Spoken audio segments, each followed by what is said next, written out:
Tonight I will explain everything about the Roman Colosseum.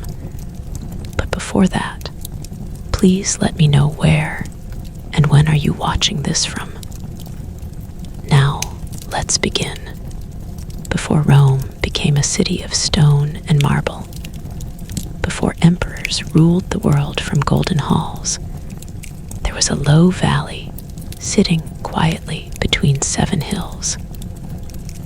Grass grew there, rainwater gathered there. Cattle passed through it without knowing that one day this hollow space would become the heart of spectacle, blood, power, and memory. This place did not yet have a name that would echo through history. It was just land, silent, waiting. Rome itself was still becoming Rome. The city was loud, crowded, and restless. Wooden houses leaned over narrow streets. Smoke from cooking fires filled the air. People shouted, bargained, prayed, and fought. Power shifted constantly. Kings had fallen long ago, replaced by the Republic, and now even that old system was cracking. Rome was growing too fast, swallowing lands, cultures, and people. With growth came fear. With fear came the need to control the masses. Romans understood something very important about people. They knew that hungry crowds could become dangerous. Bored crowds could become angry. But entertained crowds were calm, loyal, distracted. And so, from early on, Rome learned to use games as a tool. Chariot races, athletic contests, animal hunts, and most famously, fights to the death. Long before the Colosseum existed, Romans gathered in temporary wooden arenas. These structures were built quickly and torn down just as fast. They were unstable, dangerous, and sometimes collapsed under the weight of the crowd. People died before the games even began, but no one cared enough to stop them. The desire for spectacle was stronger than fear. At the center of Rome, near the Forum, emperors and politicians competed not just with laws or armies, but with generosity. Whoever could give the biggest games earned the love of the people. And in Rome, love was power. Then came Nero. Nero was an emperor who wanted to be admired more than respected.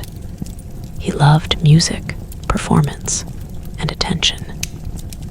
He also ruled during one of Rome's darkest moments. In the year 64 AD, a massive fire tore through the city. Flames burned for days, destroying homes, temples, and entire neighborhoods. When the fire finally died, Rome was wounded and angry. Rumors spread quickly. People whispered that Nero himself had ordered the fire, that he had watched Rome burn while singing. To silence those rumors, Nero needed a distraction, so he blamed a small religious group called Christians and punished them publicly. But he also did something else. On the land where the fire had cleared space, he built himself a palace so large and luxurious that it shocked even Rome. It was called the Domus Aurea, the Golden House. Artificial lakes, gardens, marble walls, gold-covered ceilings. The palace took up an enormous section of the city, and right in the middle of it, where ordinary Romans once lived. Nero created a private lake just for himself. To the people, this was unforgivable. After Nero's death, Rome did not mourn him. They celebrated. His memory was cursed. His statues were torn down. His name was erased where possible. The new rulers wanted to do something powerful, something symbolic. They wanted to return Rome to the people. And that is when the idea was born. The artificial lake of Nero would be drained. His private pleasure would be destroyed. And in its place, something massive would rise.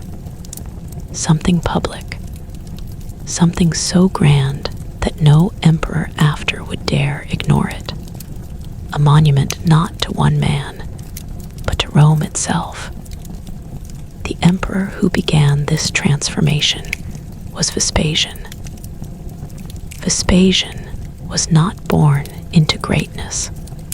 He came from a modest family and climbed his way up through military service.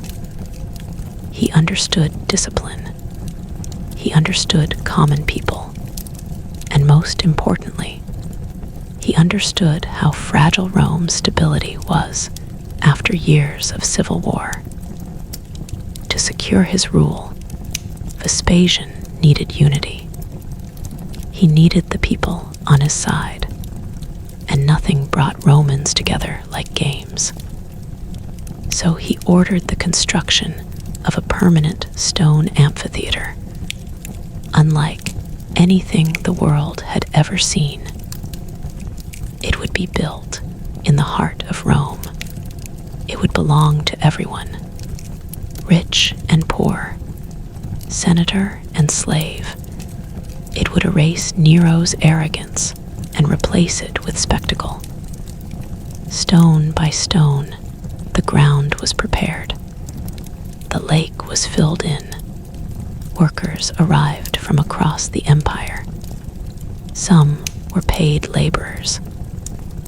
Many were slaves, captured during Rome's brutal campaigns, especially from the Jewish war in Judea.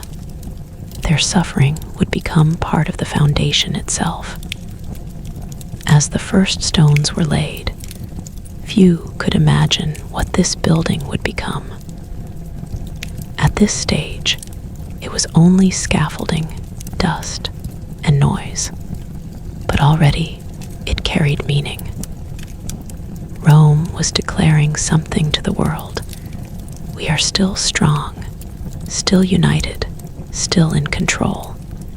The structure would later be called the Colosseum, named after a massive statue of Nero that once stood nearby.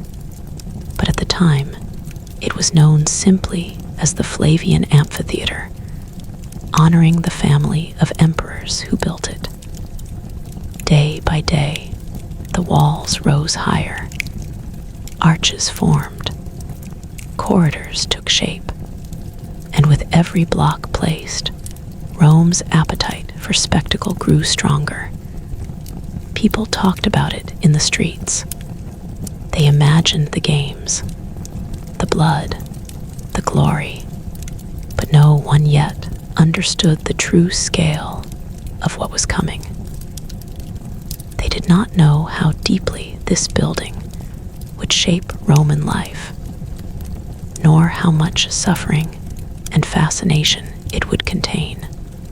As the sun set over Rome and shadows stretched across the growing stone skeleton, the city waited.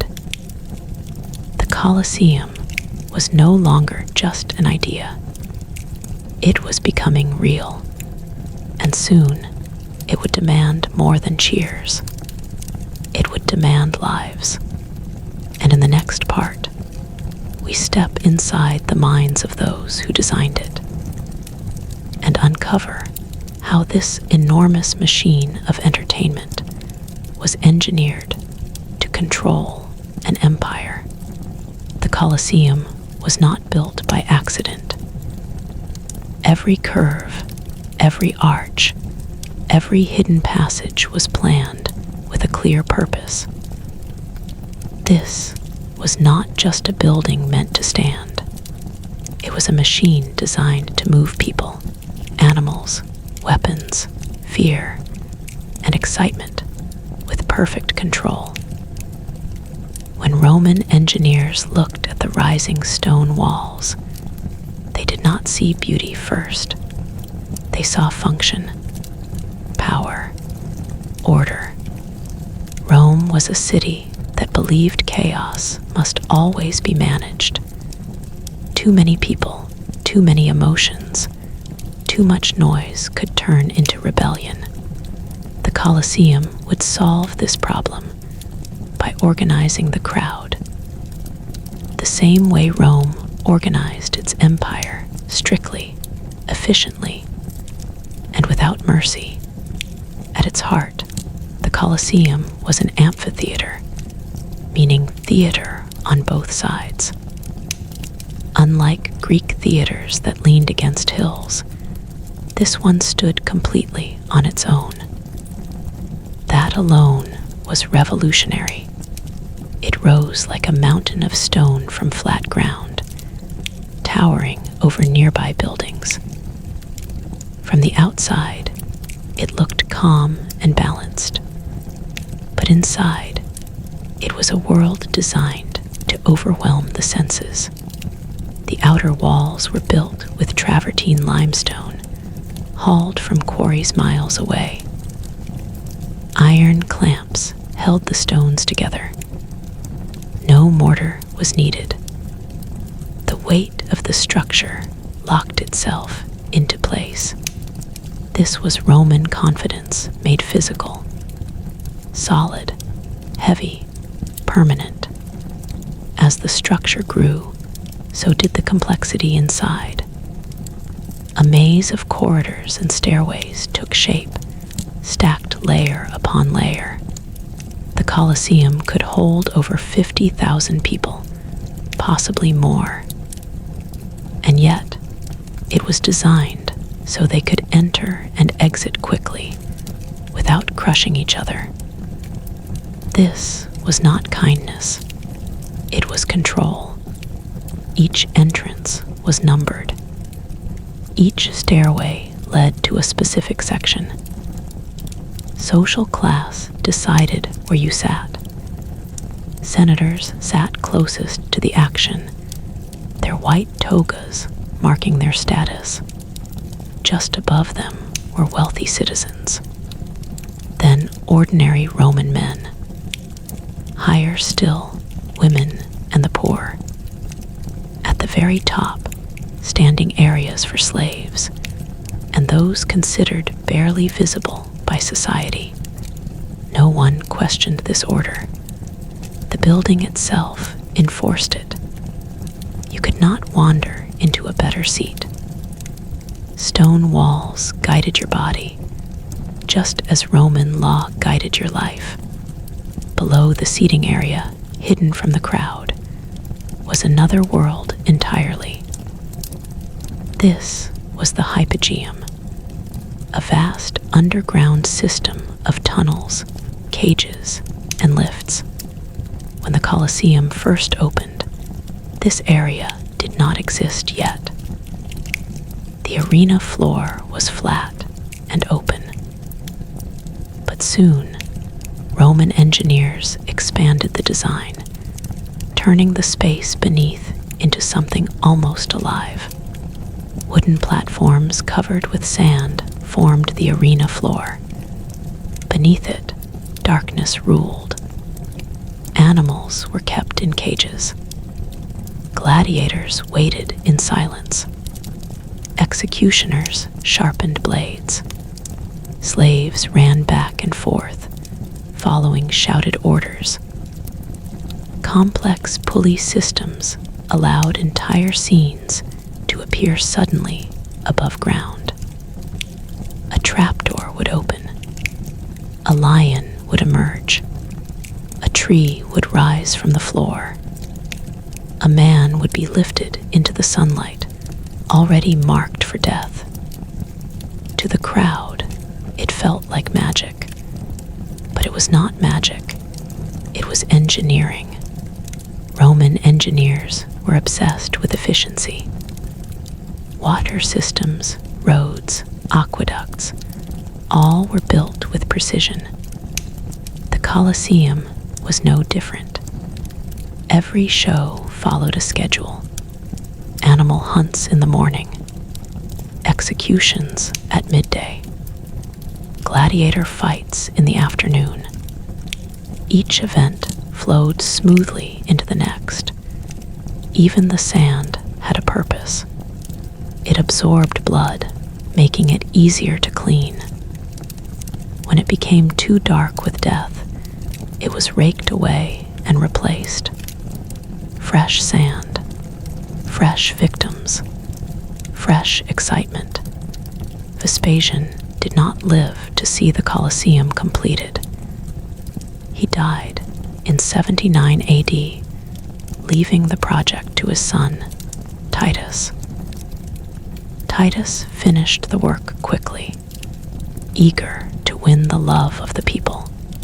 When the Colosseum finally opened, Rome prepared for something it had never experienced before. The opening games lasted 100 days.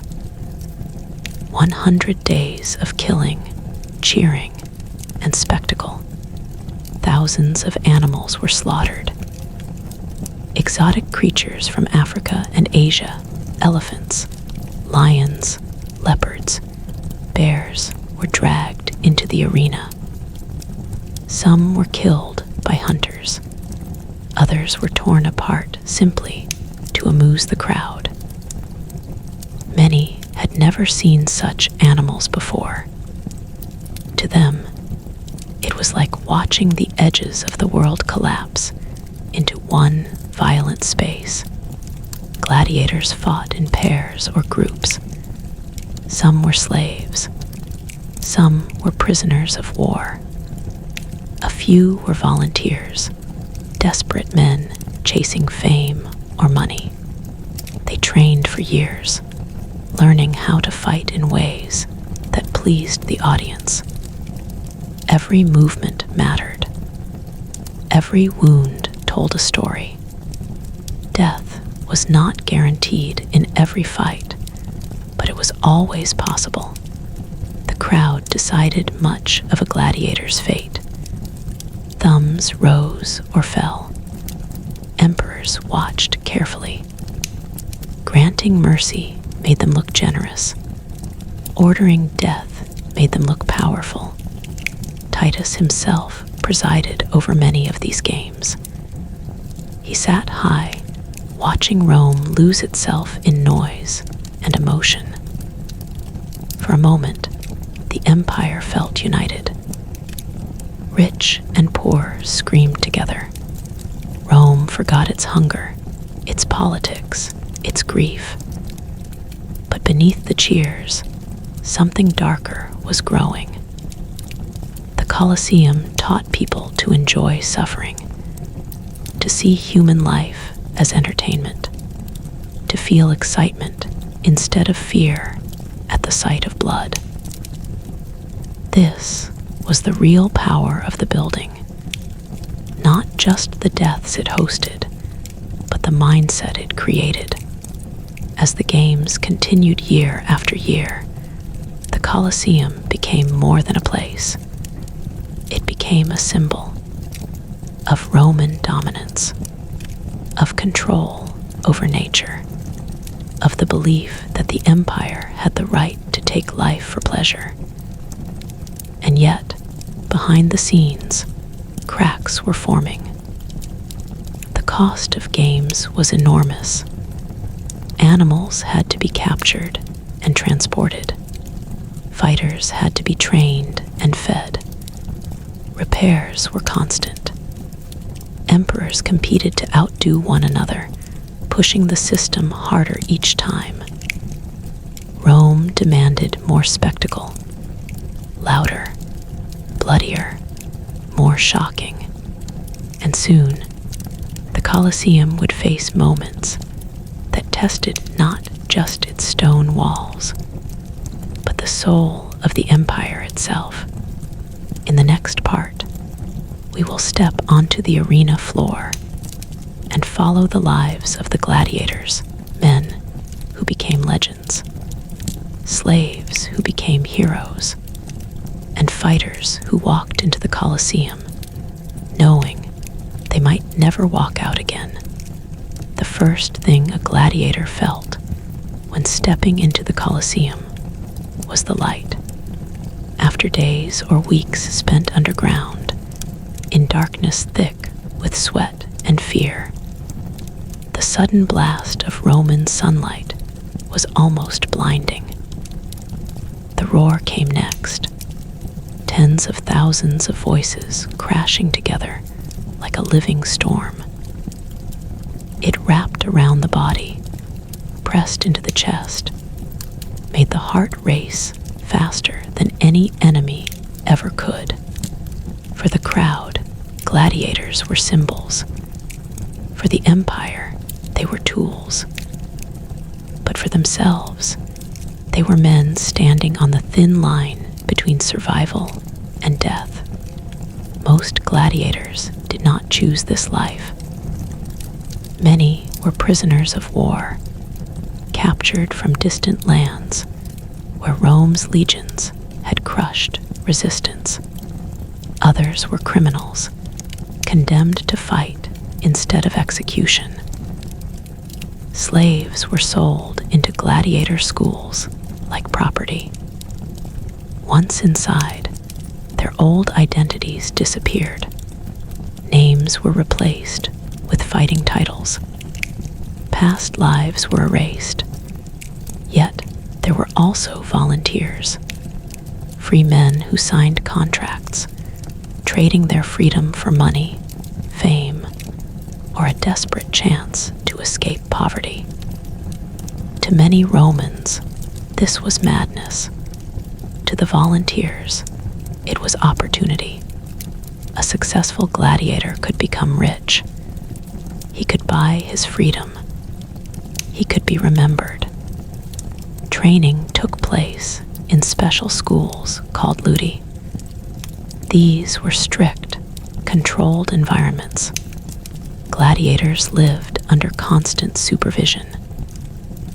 Their days were filled with drills, weapon practice, and physical conditioning. Contrary to what many imagine, they were not starved. They were fed carefully, often on diets heavy in grains and beans, designed to build strength and body mass. A well-fed gladiator lasted longer, and a longer fight meant a better show. Doctors treated wounds with surprising skill. Broken bones were set. Cuts were cleaned and stitched. Rome invested in its fighters, not out of kindness, but because they were valuable. A dead gladiator was useless. A wounded one could still perform again. Each gladiator trained for a specific fighting style.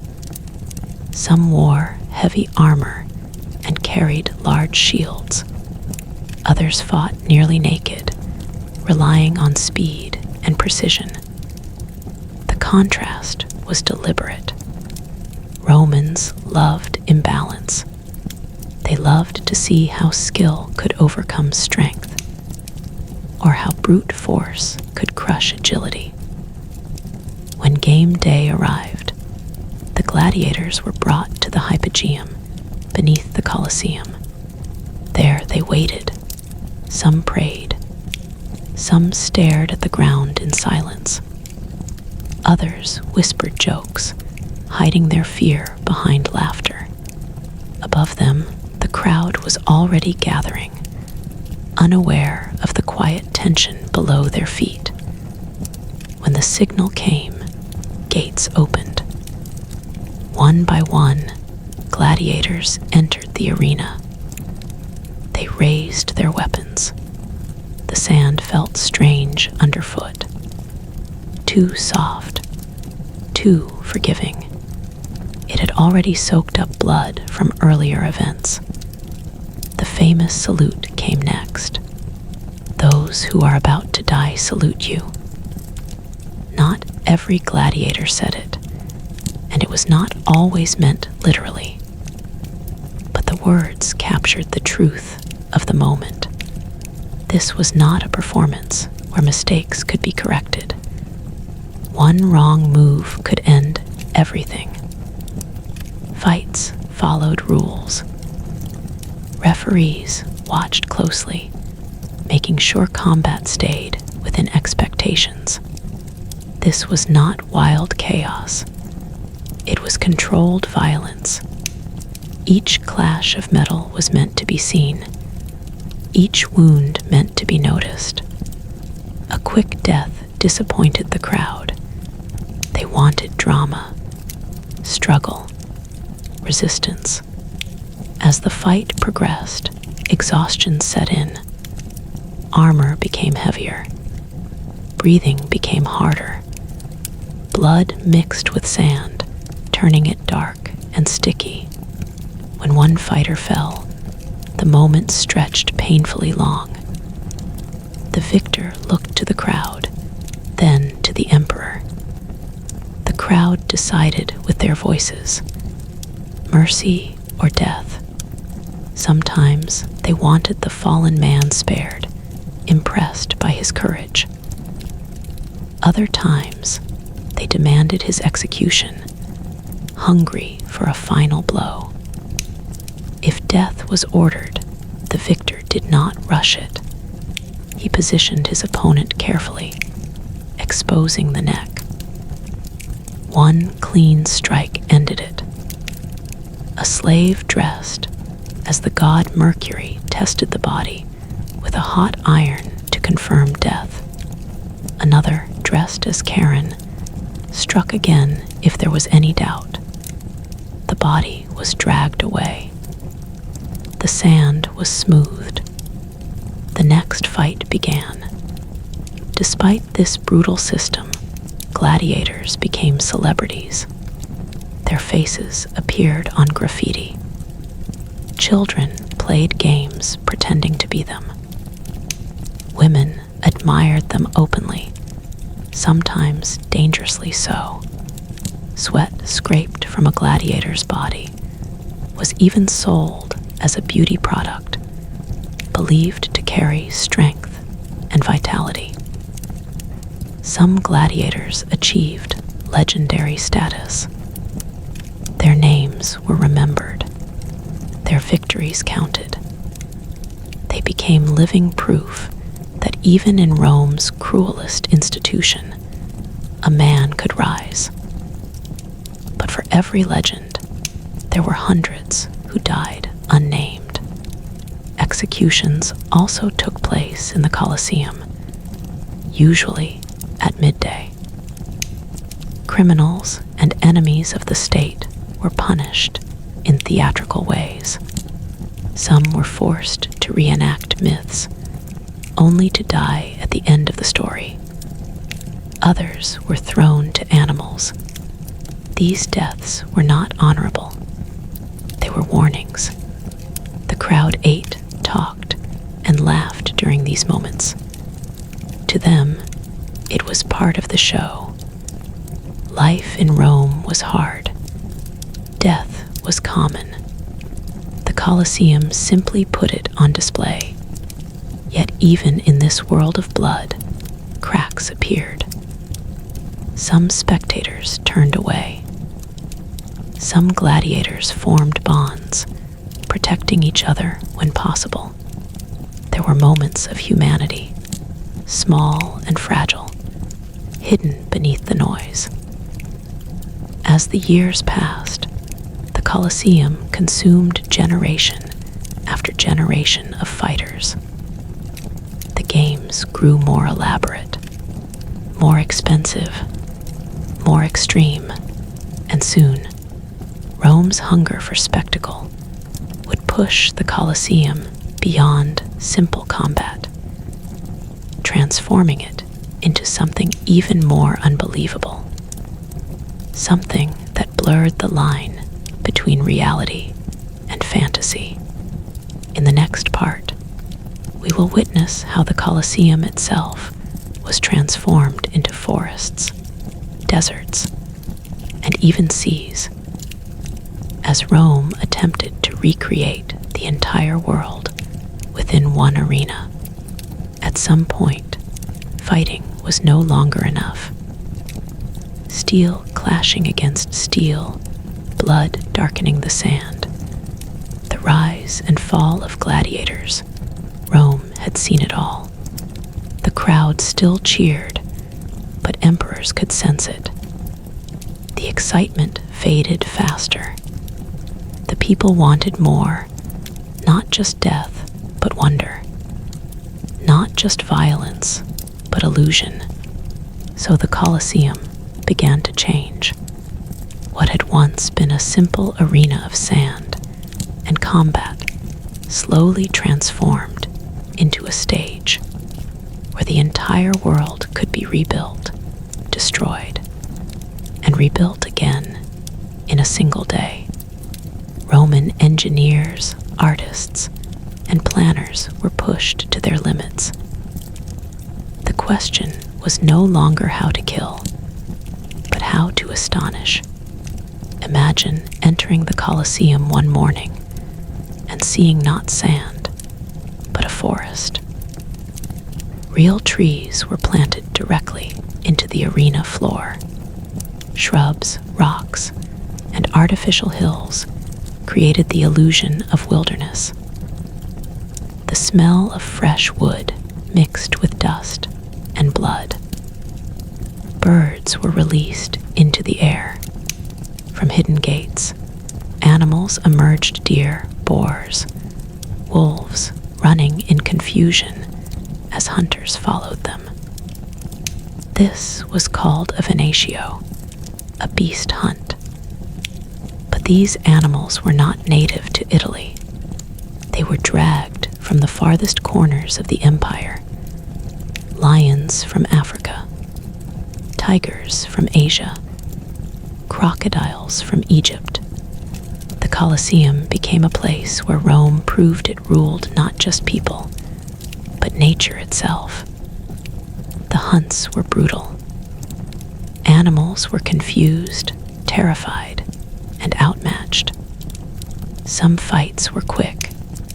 Others dragged on as wounded beasts limped across the arena, chased by trained hunters.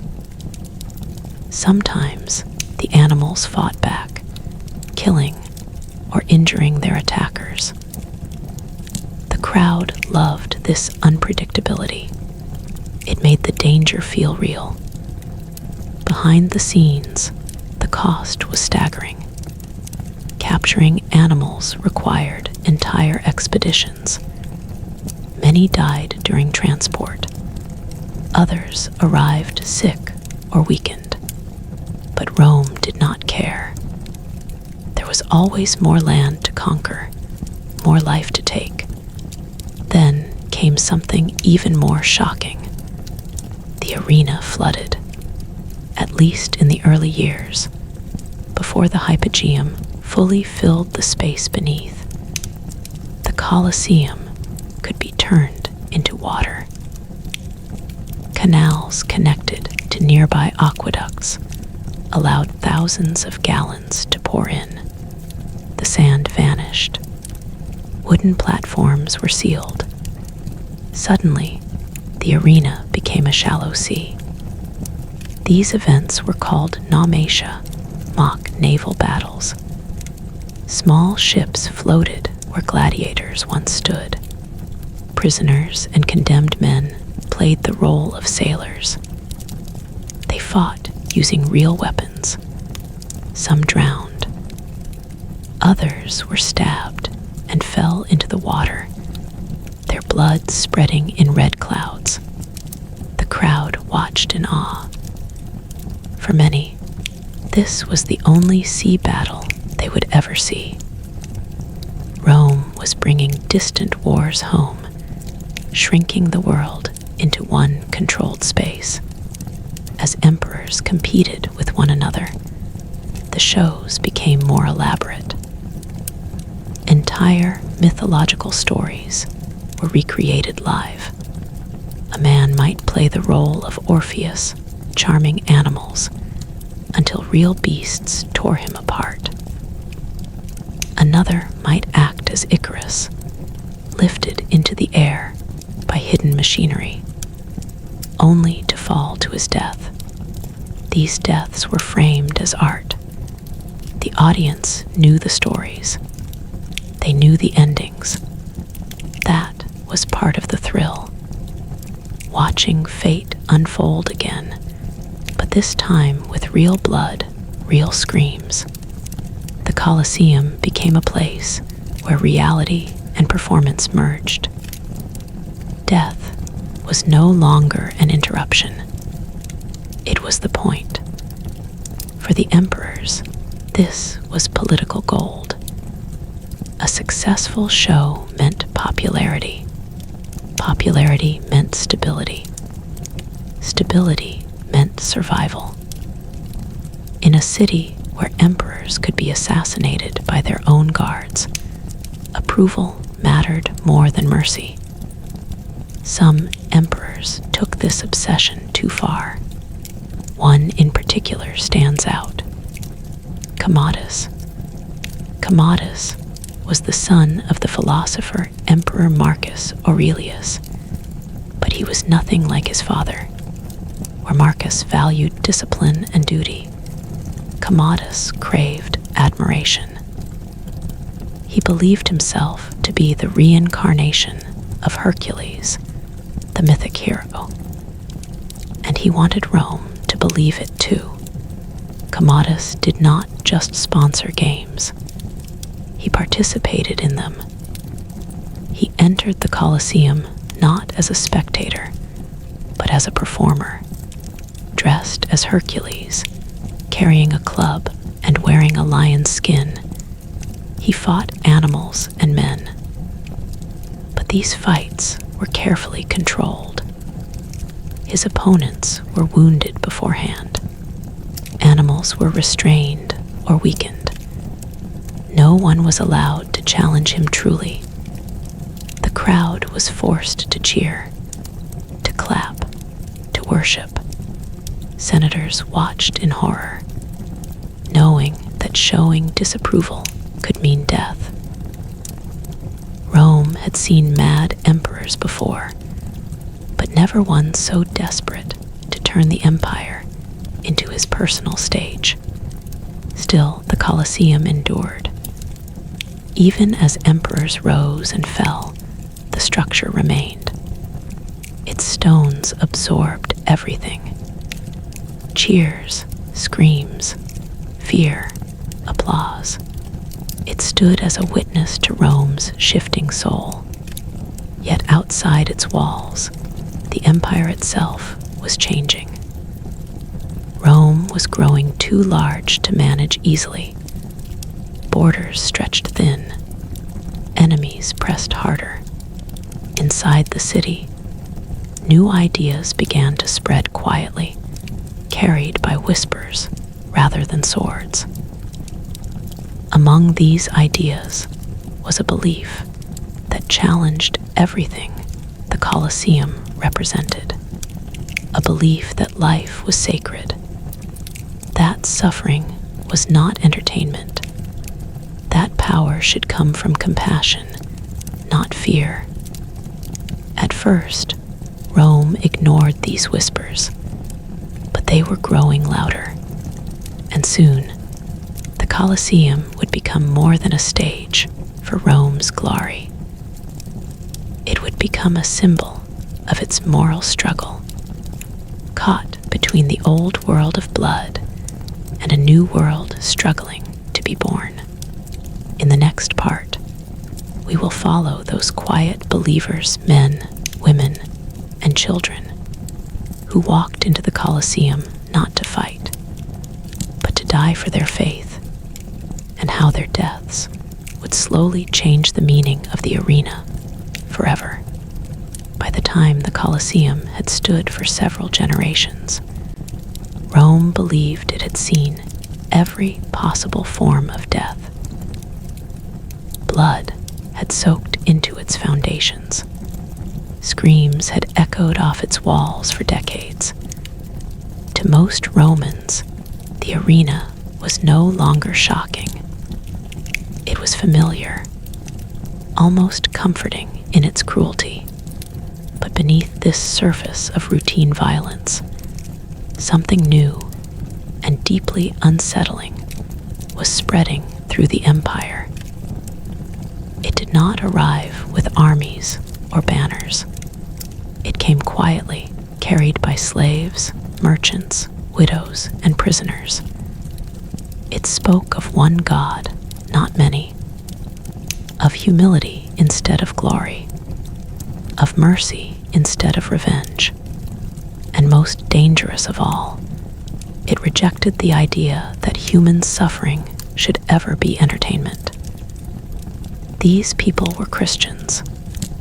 To Rome, Christianity was not just strange, it was threatening. Romans believed the gods protected the empire. Refusing to honor them was seen as betrayal. Christians would not sacrifice to Roman gods. They would not worship the emperor. They gathered in secret.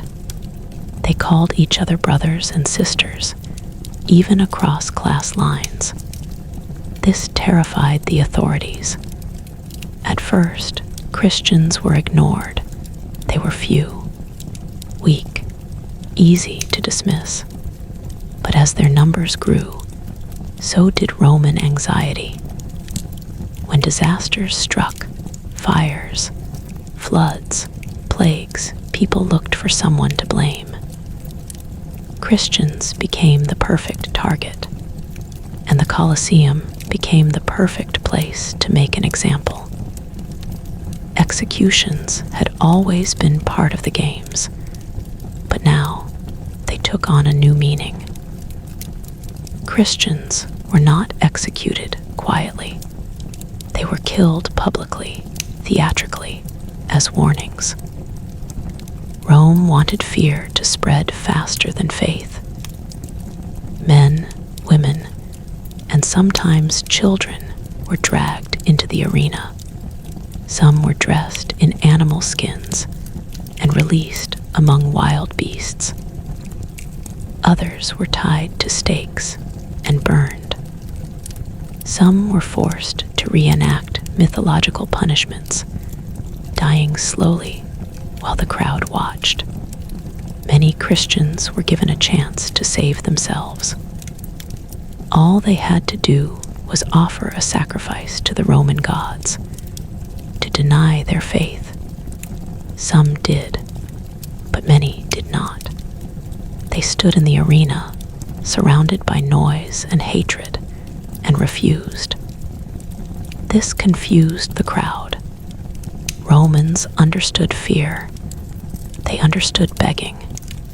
They understood screams. But these people sang. They prayed. They faced death calmly. Some even forgave their executioners. For a society built on dominance and humiliation, this was deeply unsettling. The Colosseum, once a symbol of Roman control, became a place where Rome could not fully win. It could kill bodies, but it could not kill belief. Stories spread quietly through the city of a woman who faced lions without screaming, of a man who refused to curse his God even as flames rose around him, of families who died together, holding hands.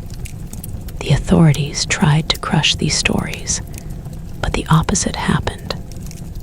The more Christians died publicly, the more people whispered about them. Curiosity grew. Sympathy followed. Even among the spectators, something began to shift. Not everyone cheered anymore. Some looked away. Some left early.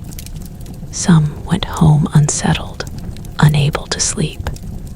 The Colosseum was still loud, still violent, but cracks were forming in the audience's heart. At the same time, Rome itself was weakening. The empire was vast, stretched too thin across continents. Emperors rose and fell at terrifying speed. Armies demanded higher pay. Borders were under constant pressure. Inside the city, inflation rose and food shortages became common. To keep control, emperors relied even more heavily on games. The Colosseum was used again and again to distract the people. More animals, more executions, bigger spectacles, but the magic was fading. The cost of maintaining the Colosseum was enormous. Earthquakes damaged its structure.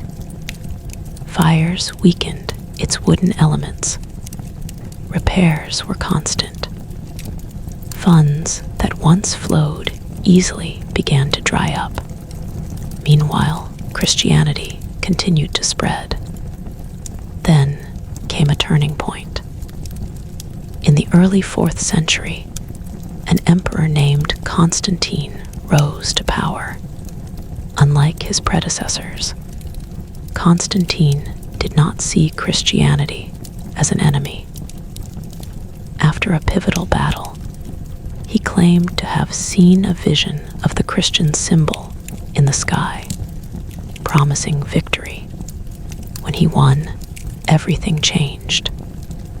Constantine did not immediately end the games. The Colosseum did not fall silent overnight, but the direction of the empire shifted.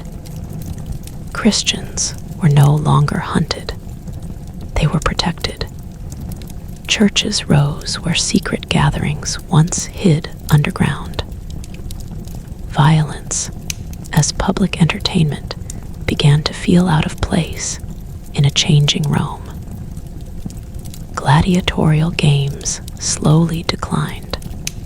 Fewer fighters volunteered. Training schools closed. Animal hunts continued for a time, but even they lost their intensity. The crowd's appetite had changed. The Colosseum, once the loudest place in Rome, began to echo with absence. Seats cracked and weathered. Weeds grew between stones. The arena floor was repaired less often. What was once the heart of Roman life became just another monument, still impressive, but no longer essential. Yet its story was far from over. As the empire continued to weaken, new dangers approached.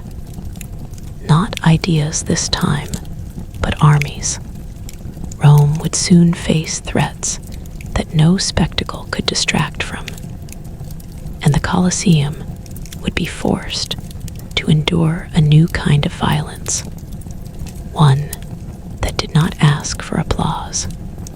In the next part, we will witness the fall of Rome through the eyes of the Colosseum, as invasions collapse and neglect transform the great arena from a symbol of power into a wounded relic struggling to survive. When the empire began to crumble, the Colosseum did not fall suddenly. It did not collapse in one dramatic moment, surrounded by fire and screaming crowds. Instead, it endured something far quieter and far more painful. It was forgotten. As Rome's power weakened, the city itself changed. The streets grew emptier. Trade slowed. Wealth that once poured in from conquered lands dried up. Emperors no longer ruled with confidence. Many ruled only for months before being overthrown, poisoned, or murdered by their own guards. The Colosseum still stood, massive and silent, but it no longer mattered the way it once had. Gladiator games, once the soul of Roman entertainment, became rare. The last recorded gladiator fight in the Colosseum took place in the early 5th century. Animal hunts continued slightly longer, but even they eventually stopped. There was no longer money, no longer enthusiasm, and no longer belief in the old traditions. The crowd that once filled the seats was gone. Rome itself was shrinking. People abandoned parts of the city, moving closer together for safety. Grand buildings were left empty. Marble cracked under rain and frost. Roofs collapsed without repair. The Colosseum, once the pride of the empire, now loomed like a giant shadow over a city that could no longer support it. Then came the invasions. In 410 AD, the unthinkable happened. Rome was sacked by the Visigoths. For the first time in nearly 800 years, a foreign army entered the city and looted it. Panic spread. Churches were stripped. Homes burned. People fled or hid. The Colosseum survived the sack, but it was no longer protected.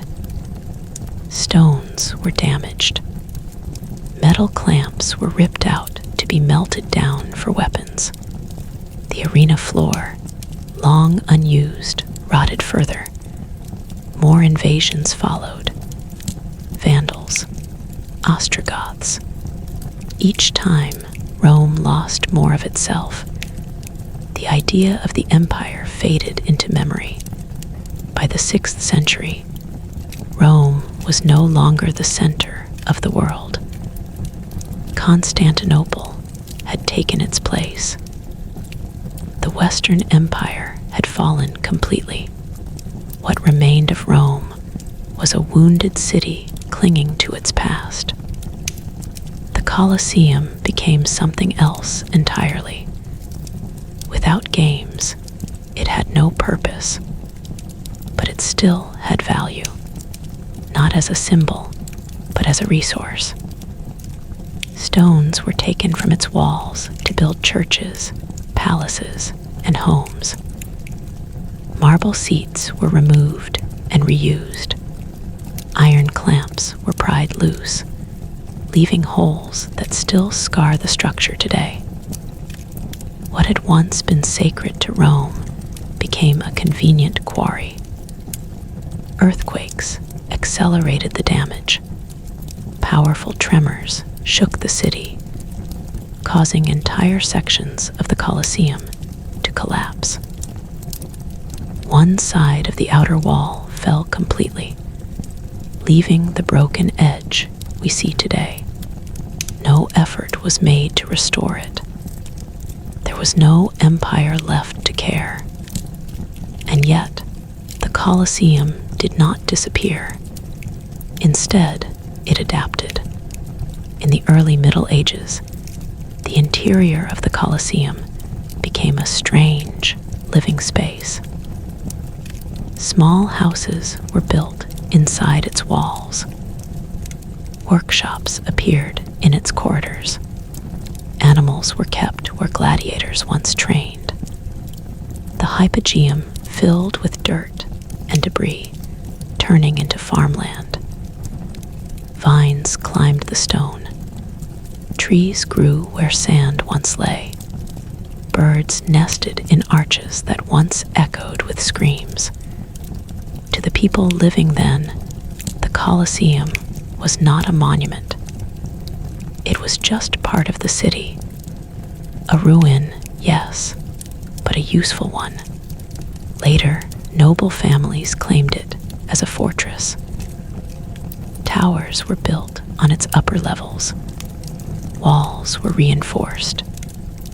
The arena that once entertained Rome now served as protection against enemies.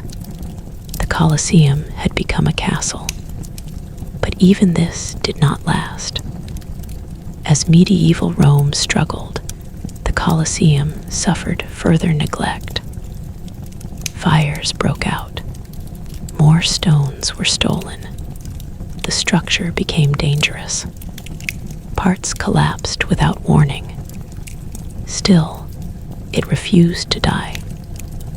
By the Renaissance, artists and scholars began to look at Rome differently. They no longer saw ruins only as broken buildings. They saw them as echoes of greatness. Painters sketched the Colosseum.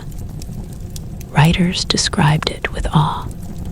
Architects studied its arches, its proportions, its genius. But admiration did not stop destruction. Popes authorized the removal of stone for new projects. Palaces, churches, even St. Peter's Basilica used materials taken from ancient ruins. The Colosseum continued to be stripped, slowly and legally. At the same time, a new story began to attach itself to the arena. People started to believe the Colosseum was a place of Christian martyrdom. Whether historically accurate in every detail or not, the belief was powerful. Crosses were placed inside. The arena was consecrated as sacred ground.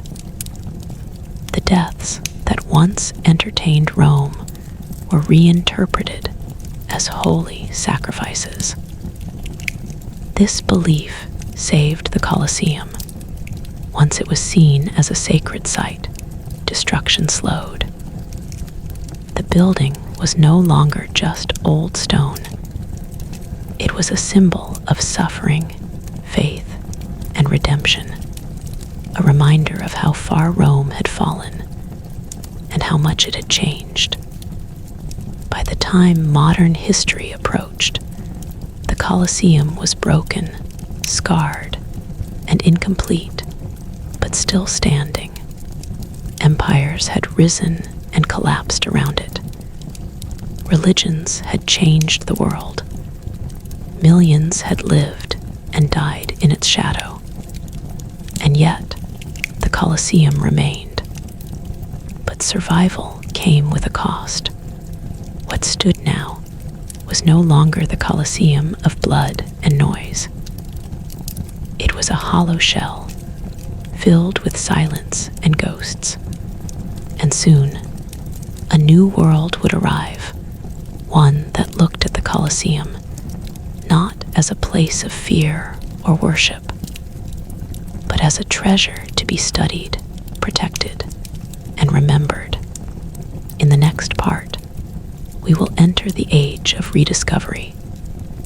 As scholars, travelers, and historians return to the Colosseum, trying to understand what it truly was and what it says about humanity itself.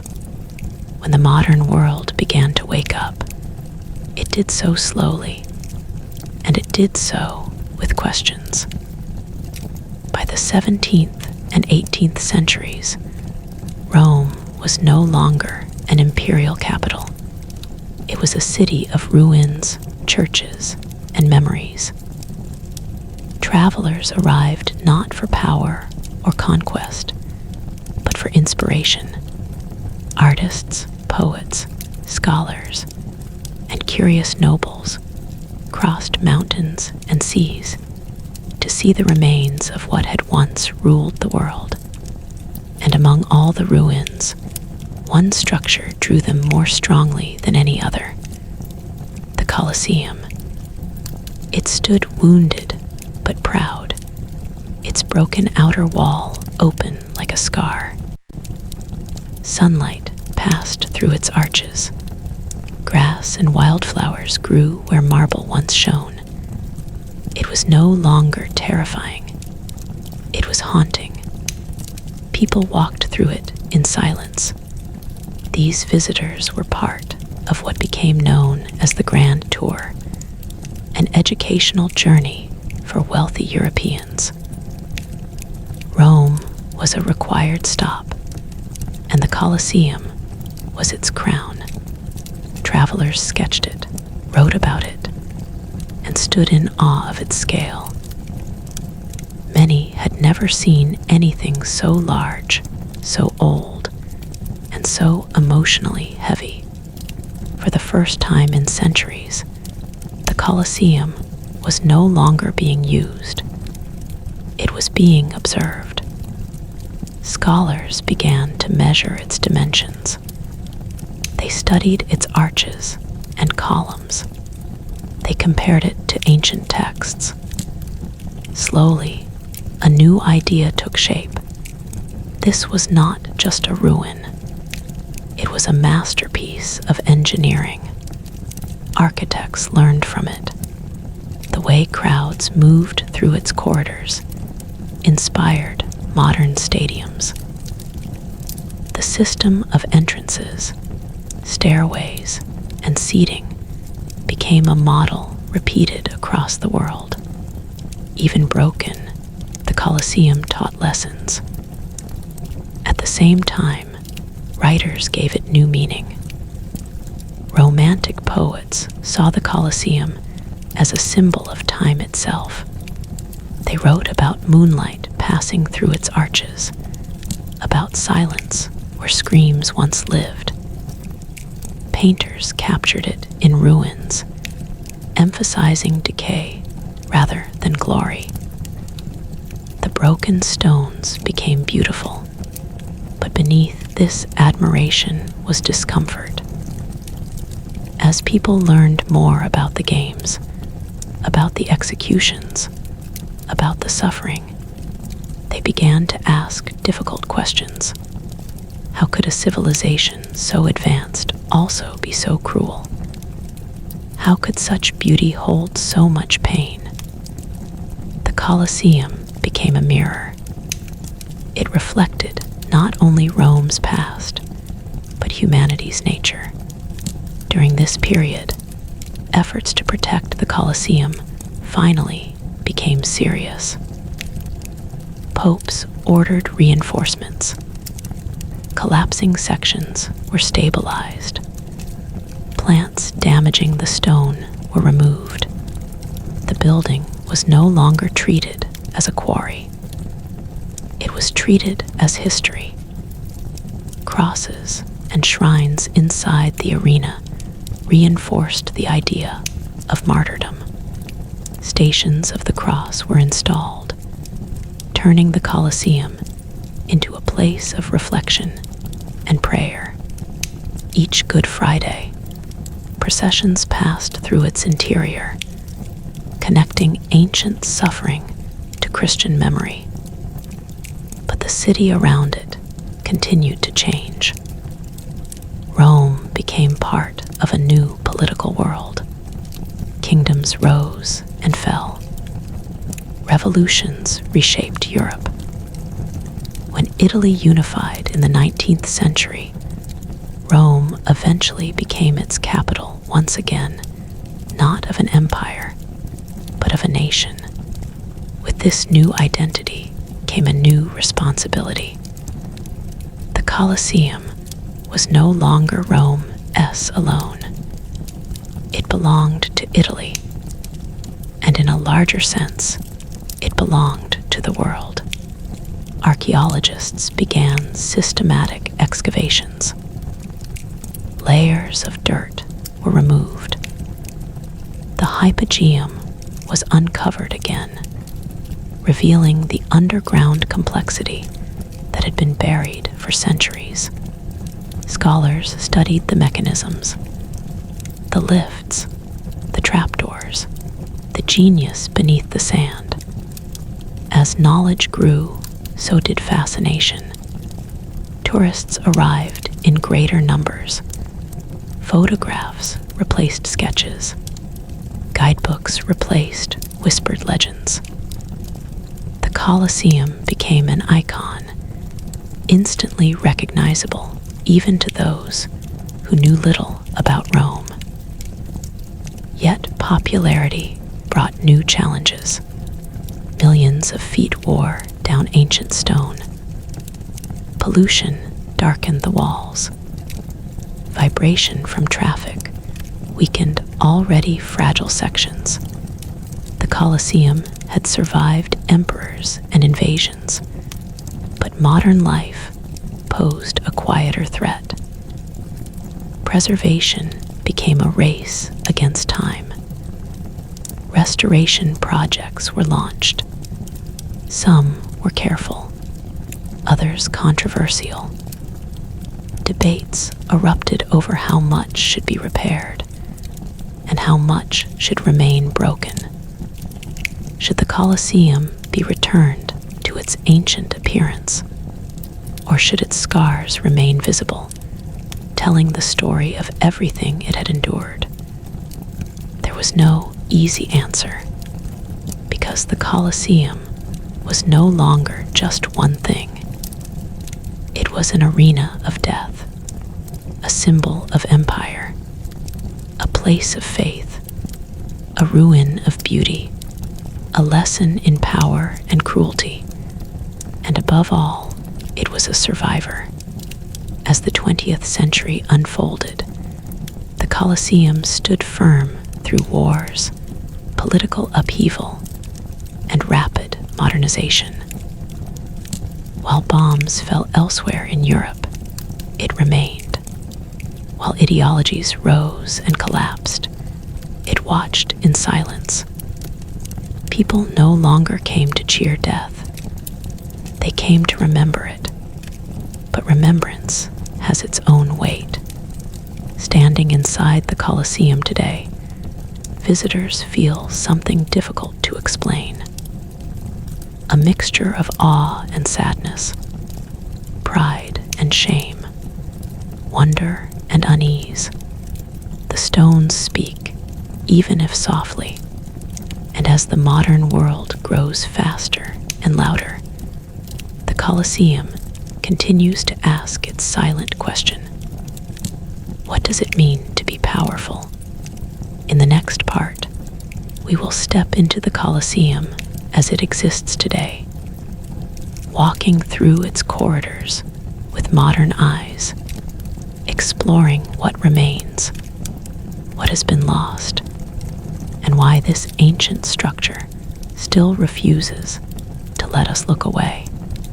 To walk into the Colosseum today is to step into layers of time all at once. The noise of modern Rome fades as you pass through the arches.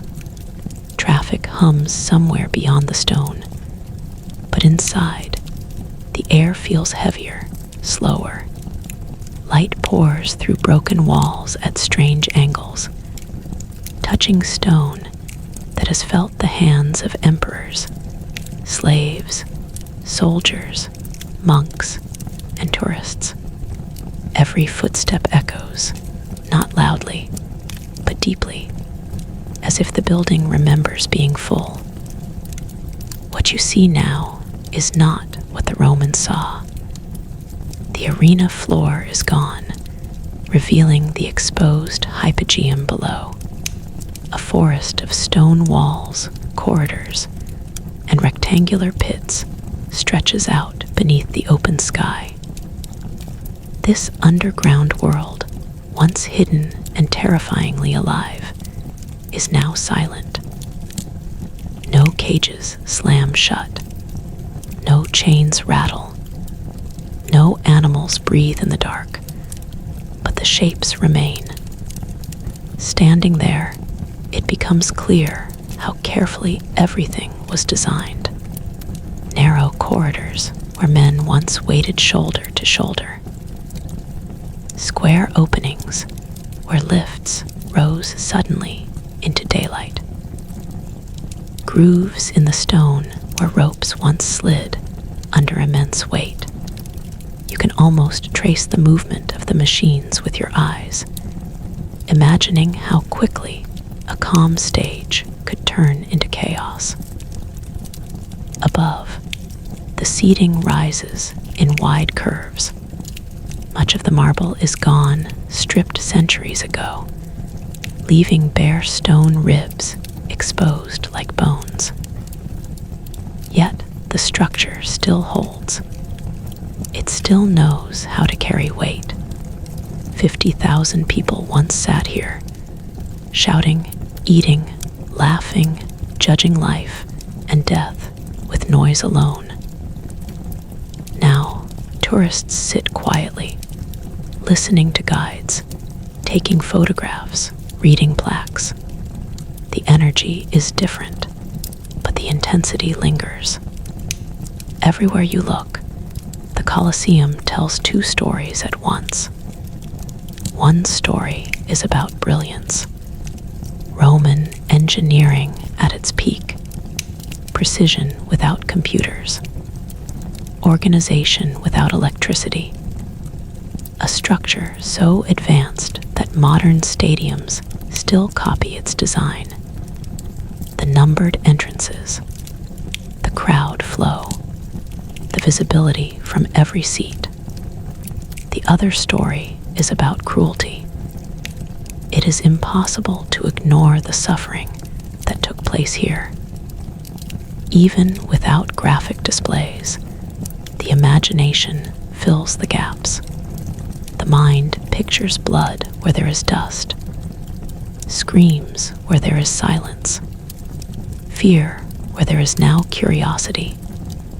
Modern visitors often feel conflicted. They admire the architecture, then they remember its purpose. They take photos, then they pause, suddenly unsure if smiling feels appropriate. The Colosseum does not let you feel only one thing. That tension is part of its power. In recent decades, efforts to preserve the Colosseum have become more intense. Pollution from cars darkened the stone. Acid rain weakened the surface. Micro cracks spread slowly through the walls. Engineers and conservators stepped in, cleaning, reinforcing, studying every inch. Scaffolding appeared, then disappeared. Sections were closed, then reopened. Each decision sparked debate. How much intervention is too much? When does preservation become alteration? The goal was not to make the Colosseum new again. That would be impossible. The goal was to help it survive without losing its honesty. Because the Colosseum is honest, it does not hide what it was. It does not pretend Rome was gentle. It stands as evidence, uncomfortable, massive evidence. In modern times, the Colosseum has also taken on new symbolic roles. It has become a global stage once again, but this time, not for death. Lights illuminated at night in changing colors. When a country abolishes the death penalty, the Colosseum glows in celebration. When injustice is condemned, it becomes a silent witness, transformed from a place of execution into a symbol against it. This transformation feels almost poetic. A building once designed to normalize killing now stands as a reminder of why life matters. Inside, exhibitions explain gladiator life, animal hunts, engineering techniques. Bones recovered from excavations are studied carefully. Each fragment adds clarity to stories once clouded by myth. Yet, no matter how much science explains, mystery remains. We still do not know everything. We debate how often Christians were executed here. We question how many animals truly died. We argue about the exact mechanics of certain machines. History leaves gaps, and the Colosseum keeps its secrets. Perhaps that is why it continues to fascinate. It refuses to be fully understood. Children stand inside and imagine heroes. Scholars stand inside and calculate stress points. Artists stand inside and feel inspired. Survivors of violence stand inside and feel pain echo back at them. Everyone brings something different. The Colosseum receives it all. As the sun moves across the sky, shadows shift across the stone. The building changes personality throughout the day.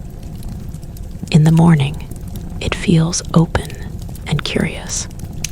At noon, harsh and exposed. At dusk, soft and reflective. At night, illuminated and solemn, like a giant candle burning for the past. Rome has many ruins, but none speak the way this one does. The Colosseum does not whisper, it breathes. And as millions of people continue to pass through it every year, the question quietly forms again and again, in different languages, in different minds. How could humans build something so extraordinary for something so terrible? That question has no simple answer, but in the next part, we will look deeper into the psychology of the Colosseum. Why societies create spectacles of violence, why crowds are drawn to them, and what the Colosseum reveals about the darkest and brightest sides of human nature. To understand the Colosseum is to look not only at stone and sand, but into the mind of humanity itself. Standing amid its arches, you feel the duality of creation and destruction. It is impossible to separate the genius of Roman engineering from the cruelty it was meant to serve. The Colosseum was a mirror, reflecting both the brilliance and the darkness of those who built it, and those who cheered within it. Consider the psychology of the crowd. To a modern visitor, it is strange to imagine tens of thousands of Romans, a whole city's worth of people, crammed into one giant bowl, screaming for death, for violence, for spectacle. And yet, this was natural for them. Rome was a city built on survival, hierarchy, and control. Blood, in its mind, was a measure of life, strength, and even honor. The Colosseum amplified this philosophy, channeling it into a controlled chaos, making the act of killing not private, but communal. Crowds are powerful. We see this in every age, in every culture. The Colosseum made the crowd into both judge and executioner. The famous gesture of the thumb, up or down, may have been simpler than popular myth suggests, but its symbolism was immense.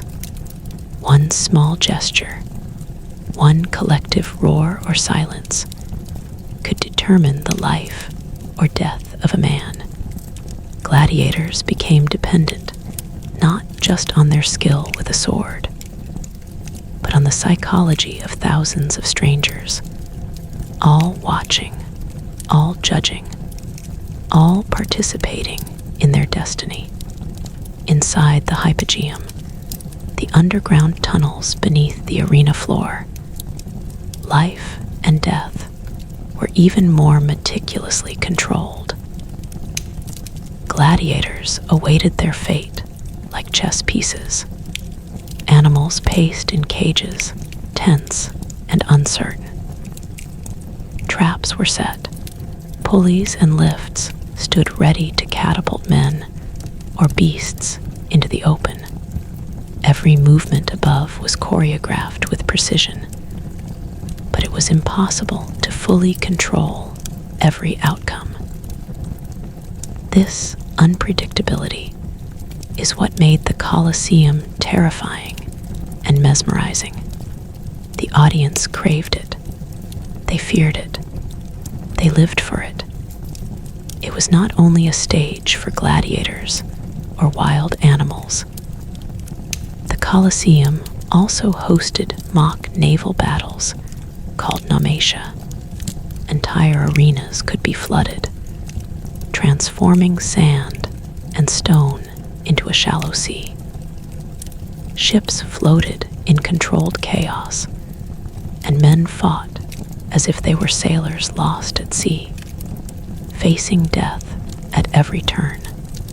Lions, crocodiles, and exotic beasts were sometimes added to these waters, creating a spectacle that was part theater, part nightmare. Romans were witnessing a world both real and impossible, collapsed into a single controlled moment. And yet, the Colosseum was more than a theater of blood. It was a tool of social order. Its tiers of seating reflected the rigid hierarchy of Roman society.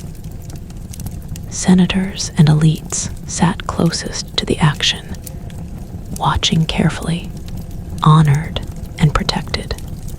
Wealthy citizens filled the next layers, ordinary men above them, women and children even higher, and slaves and the poor at the very top. Every movement, every design decision reinforced social divisions. The Colosseum was a place where life, class, and death intersected, where architecture itself imposed control. Even the gladiators, often romanticized as heroes or victims, were products of this system. Most were slaves or prisoners of war, stripped of identity and trained to fight. Their lives were carefully managed by Lannisty, the managers of gladiatorial schools. Food, exercise, medical treatment, all designed to optimize performance and prolong life just enough to maintain the spectacle. A dead gladiator was a failed investment, and Roman society recognized value in suffering, not mere slaughter. Yet paradoxically, the very skill and courage of these men, their resilience in the face of near-certain death, inspired awe. The audience's emotions became complex, intertwined with fear, excitement, admiration, and guilt. The Colosseum was also a mirror for empire itself. Rome projected power not only through armies and roads, but through spectacle. The arena was a visual and emotional demonstration. The empire controlled life, death, nature, and the human will. Exotic animals from Africa, Asia, and beyond, brought to Rome and slain for sport, were proof of global reach. Gladiators, often foreign captives, became symbols of conquest. The Colosseum dramatized the Roman worldview in an instantly legible form. Every fight, hunt, or execution, a lesson in imperial dominance. And yet, beneath this display of power, there were cracks. Not all spectators were comfortable. Even in the height of the empire, voices whispered in disapproval. People looked away or refused to participate in the moral theater of death. These small resistances would grow over time, especially with the rise of Christianity, which challenged Rome's assumptions about life, value, and divine authority. The Colosseum, once the ultimate symbol of absolute power, began to intersect with ideas it could not contain. Martyrs who faced death calmly, who refused to curse their faith, showed the population that courage could transcend fear. The building's function as a mechanism of control started to fracture, not through destruction, but through example. By the medieval period, the Colosseum had transformed yet again. Abandoned, stripped of stone, partially collapsed, it became a fortress, a quarry, even a living space for the poor. Its grandeur faded, but its bones remained. Even when its purpose changed, the structure imposed awe. Its presence commanded attention, reminding anyone who entered that human ambition and human cruelty could leave marks that survived centuries. And then, as scholars, artists, and travelers returned in the Renaissance, the Colosseum became a place of reflection and study. Its walls were no longer witnesses to blood, but to thought. Architects marveled at the precision of Roman engineering. Artists sketched it. Poets wrote about it. It was no longer only a place of fear. It became a symbol of history itself, a tangible link to a civilization that shaped the world. Yet the lessons of the Colosseum remain difficult. It forces us to ask uncomfortable questions. How can humans create something so breathtaking, so perfectly designed, and yet use it to glorify suffering? Why are people drawn to spectacle at the expense of morality? And what does it mean that an arena built for death can now teach life? These are questions the Colosseum asks silently. As the sunlight shifts across its arches, as tourists walk through its corridors, as echoes of ancient screams mingle with whispers of curiosity and awe. Standing there, it is easy to see the Colosseum as a story of contrasts. Light and shadow, life and death, control and chaos, beauty and terror. It is not a building that can be understood fully, nor should it be. Its power lies in its complexity, its ability to make us think, to feel, to reflect on who we are and who we have been. In the next part, we will explore the Colosseum's modern role in the world, not as a relic, not as a monument, but as a living symbol, shaping culture, art, and consciousness, while standing as a silent witness to all the centuries it has survived. We will look at how the world interprets it today, and how, despite centuries of destruction, it continues to teach humanity about ambition, cruelty, and endurance. Today, the Colosseum stands as one of the most recognizable monuments on the planet, a symbol of ancient Rome and of human history itself. But to think of it merely as a tourist attraction would be to miss its deeper significance. It is more than stone and arches. It is more than the ruins that rise from the heart of modern Rome. It is a living narrative, stretching across centuries, telling a story that continues to evolve. Modern visitors arrive in droves, drawn by its fame, its grandeur, and its mysteries. They come with cameras, guidebooks, and wide eyes. But what they carry in their hearts is often more profound. They come seeking to feel history, to step into the footprints of men and women who lived, fought, and died within its walls, walking through the arches, along the corridors, and into the exposed hypogeum. One cannot help but feel the weight of time pressing down.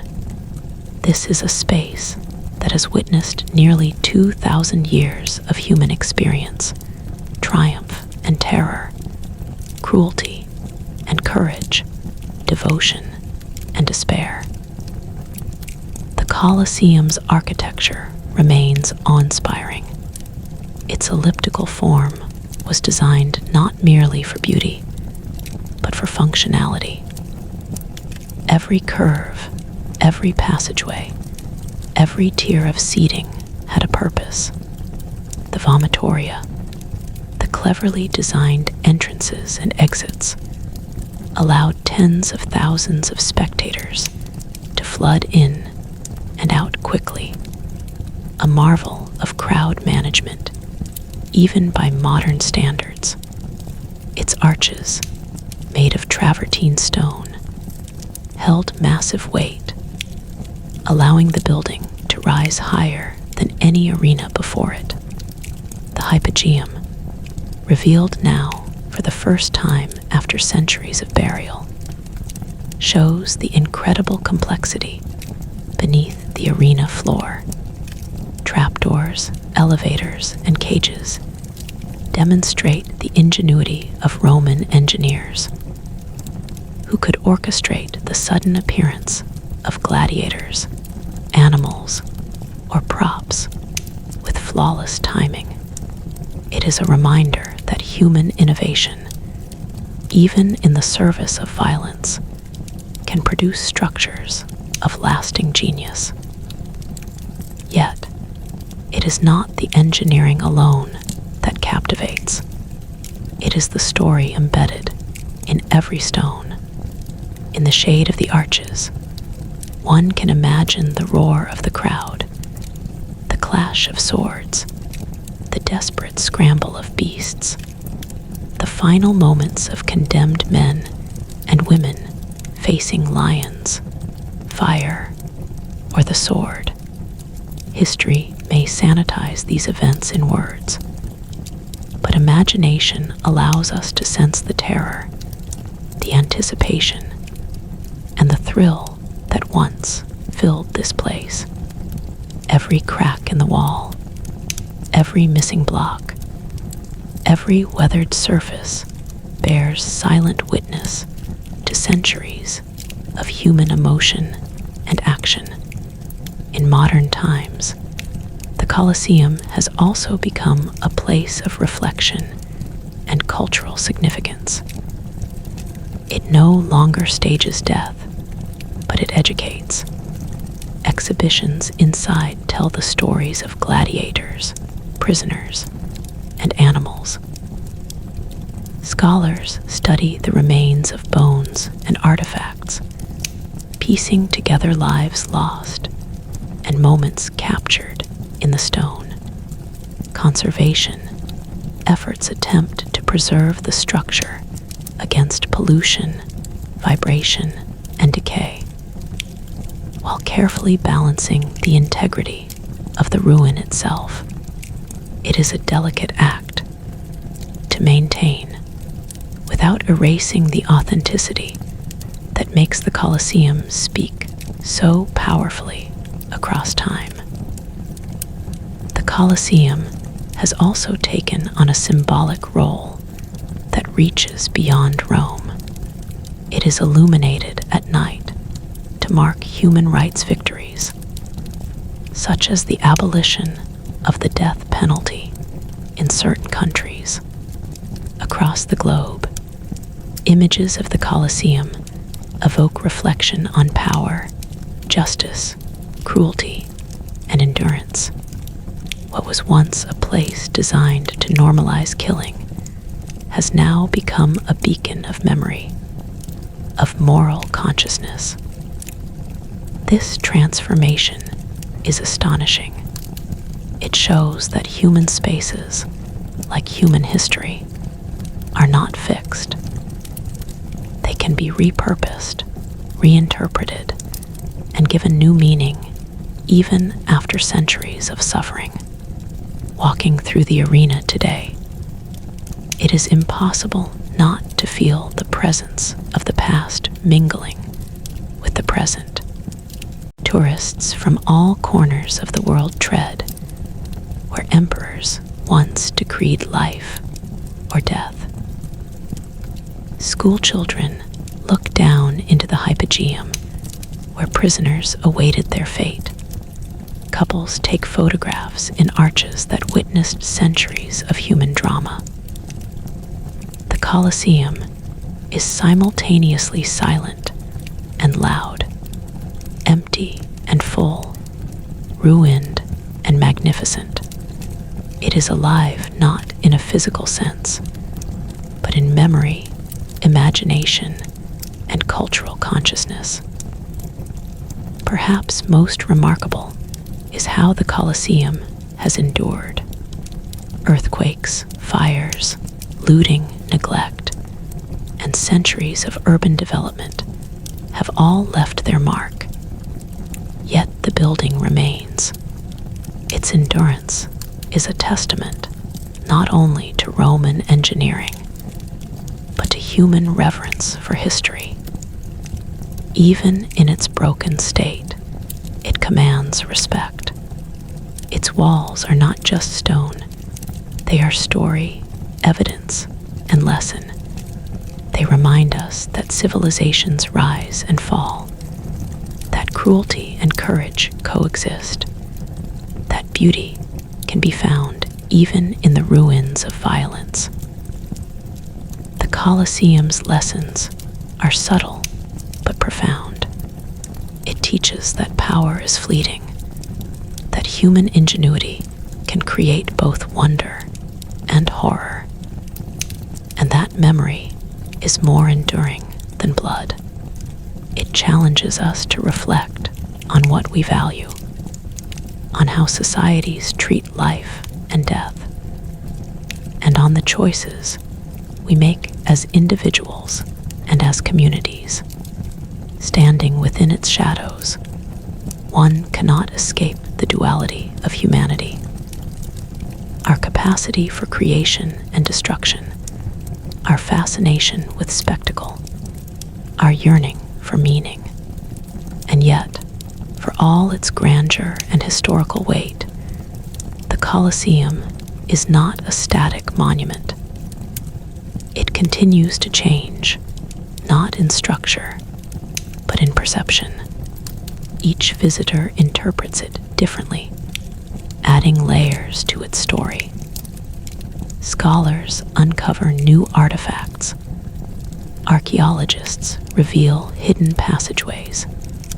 Conservators battle time and pollution. Artists, writers, and filmmakers use it as inspiration.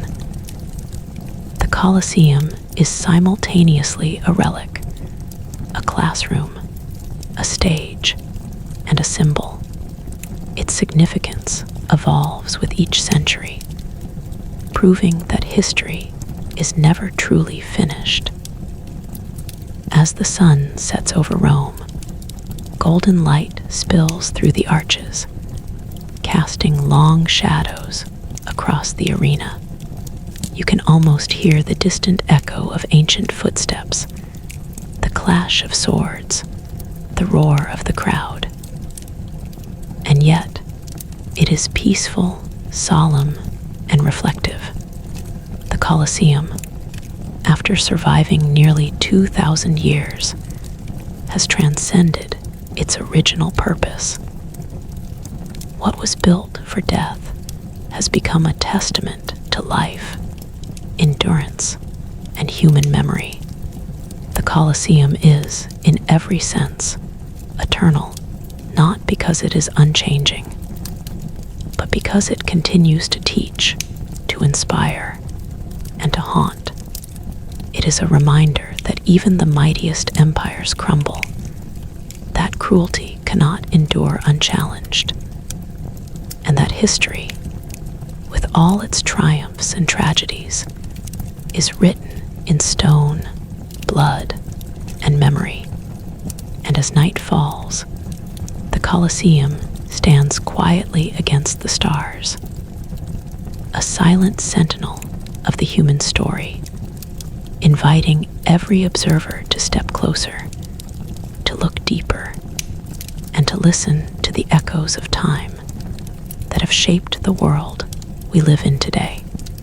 Its story is far from over. For as long as humanity continues to reflect, to build, to fall, and to rise again, the Colosseum will remain watching, teaching, and reminding us of both the darkness and brilliance of the past. Even today, as the world moves faster and louder, the Colosseum seems to exist in a different rhythm. Outside, Rome hums with cars, buses, scooters, and tourists chasing selfies. Inside, time slows. The air feels older, heavier, as if it carries not only dust, but centuries of stories. Each step echoes against stone walls that have survived plagues, earthquakes, invasions, and neglect. It is a place where the past presses forward into the present, demanding to be felt, not just seen. Walking through the outer arches, it is impossible not to feel awe. The scale is overwhelming.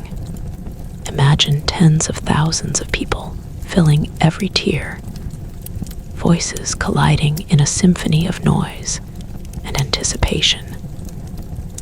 Imagine the scent of dust, sweat, and animals mixing in the warm Roman air. The air would have been thick with fear and excitement, a living tension that gripped every spectator. Today, that tension is replaced by curiosity, by wonder. But the building somehow retains the energy of a crowd long gone. Inside, the exposed hypogeum continues to fascinate. This underground labyrinth of corridors, cages, and pits is where the most extraordinary engineering of the Colosseum comes to life. Lift platforms raised men and animals to the arena floor in sudden bursts, transforming the calm into chaos in an instant. Trapdoors and hidden passageways allowed for intricate choreography of fights and hunts. Every stone, every groove, every slot in the floor tells a story of preparation, anticipation, and sudden danger. Even today, standing over the hypogeum, it is easy to imagine gladiators stepping forward into blinding sunlight, hearts pounding, knowing that every move could be their last.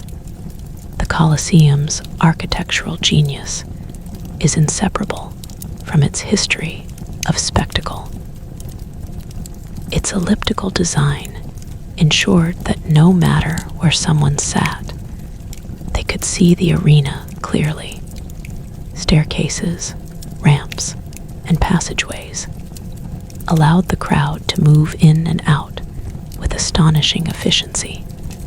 Even the materials were chosen with precision: travertine for strength, tufa for flexibility, brick and concrete for durability. Each decision was deliberate, a fusion of beauty and functionality. And yet, all this genius served a single grim purpose: to entertain, often through death. History and morality intertwine here. The Colosseum forces visitors to confront uncomfortable truths about humanity. It asks, how could a civilization capable of such extraordinary engineering commit acts of such cruelty? Why do people watch, even celebrate, the suffering of others? In this sense, the Colosseum is not merely a monument. It is a mirror reflecting human fascination with power, spectacle, and mortality. It compels reflection, not simply admiration. But the Colosseum is also a story of adaptation. When gladiatorial games ended, the arena was repurposed in ways both practical and unexpected. Medieval residents built homes, shops, and fortifications inside its walls. Churches claimed it as sacred ground, memorializing Christian martyrs.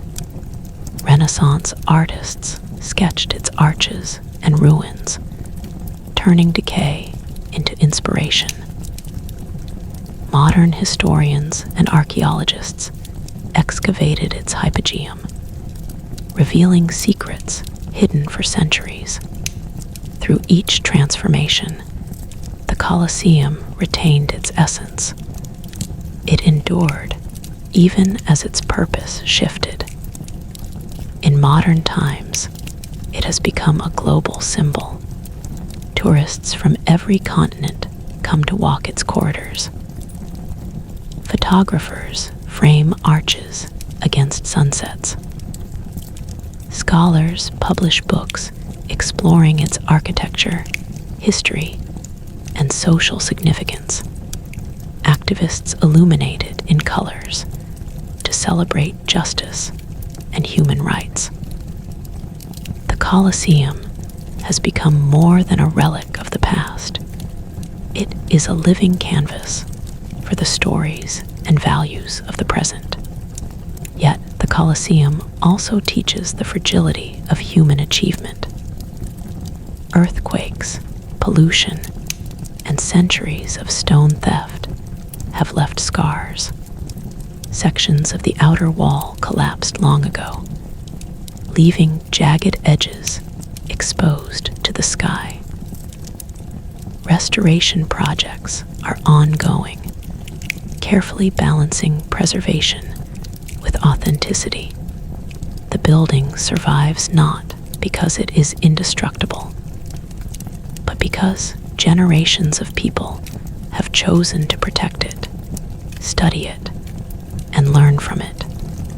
As one walks through its corridors, it is impossible not to feel the ghosts of the past. Gladiators who trained tirelessly, knowing that each fight could be their last. Animals brought from distant lands, bewildered and terrified, their roars echoing through stone tunnels.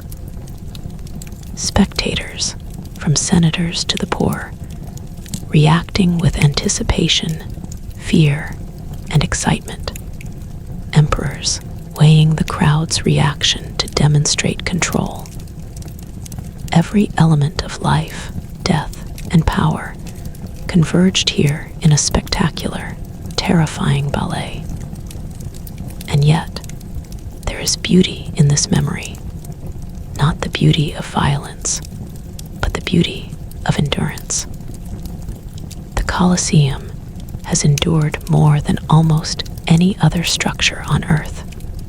It has witnessed the rise and fall of empires, the spread of religion, the transformation of societies, and the evolution of human values. It has been looted, burned, and abandoned, yet it still stands. And in standing, it teaches. Even the smallest details speak. The cracks in the stone tell stories of earthquakes. The worn steps reveal centuries of feet. The graffiti left by visitors hundreds of years ago hints at lives long forgotten. Every mark, every scar, every repair adds to the narrative. The Colosseum is not static. It is a palimpsest of human history, layered with meaning, loss, and memory.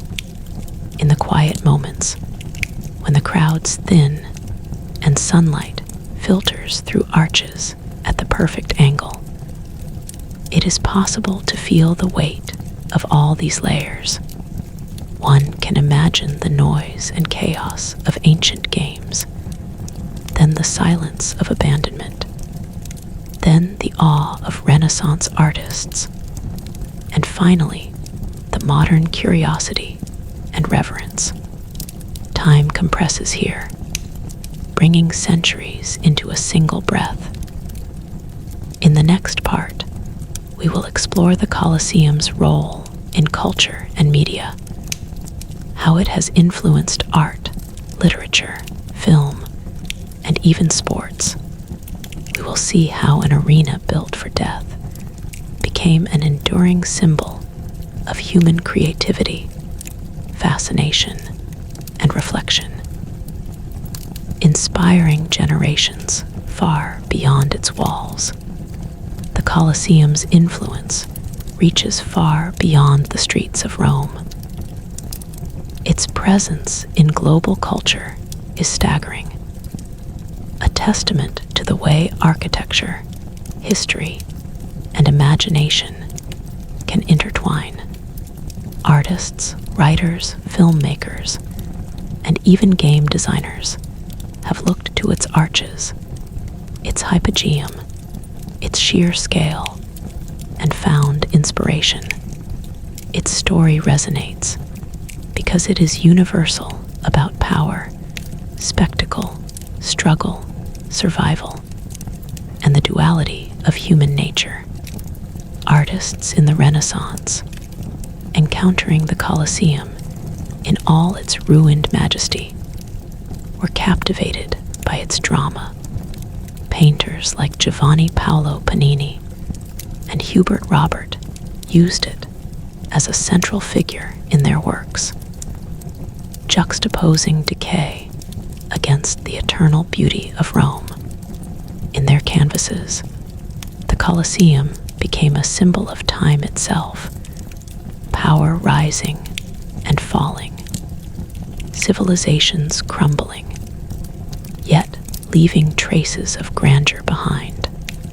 The arches, broken walls, and weathered stone allowed artists to explore light and shadow, to convey emotion and narrative without words. The ruin itself told stories far more vividly than any text could.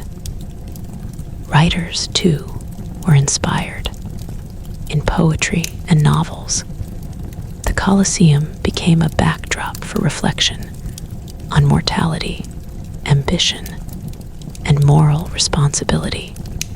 Byron, Shelley, and later authors described it as a space where history speaks, where the ghosts of the past are ever present. It became a metaphor for the transience of human power.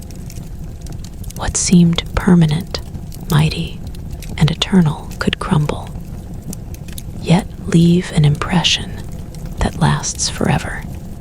Scholars and historians began writing detailed accounts, blending fact with speculation, reconstructing not just the structure, but the world around it, the crowd, the games, the rituals, and the lives of those who passed through its gates. Film, however, elevated the Colosseum to global consciousness in a new way.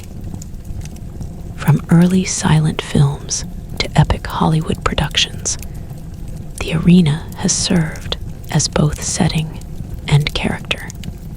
Movies like Ben-Hur dramatized the chariot races, blending cinematic spectacle with historical imagination. The Colosseum became synonymous with drama and scale, with human struggle played out against colossal stone walls. In these films, the building was more than a backdrop. It was a witness, a participant, and sometimes a silent judge of human folly and courage.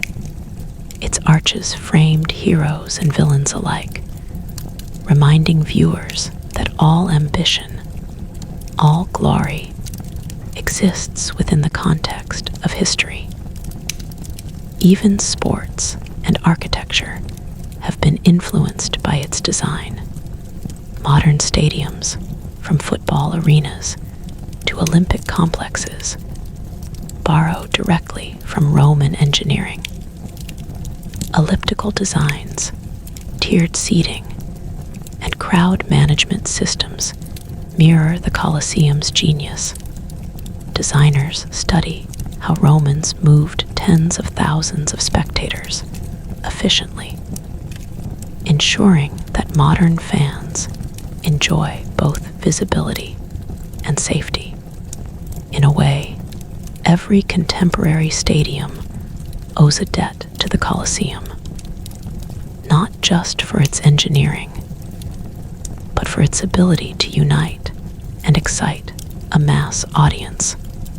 The Colosseum's cultural significance also extends to literature and philosophy. It forces reflection on spectacle and morality, on power and empathy.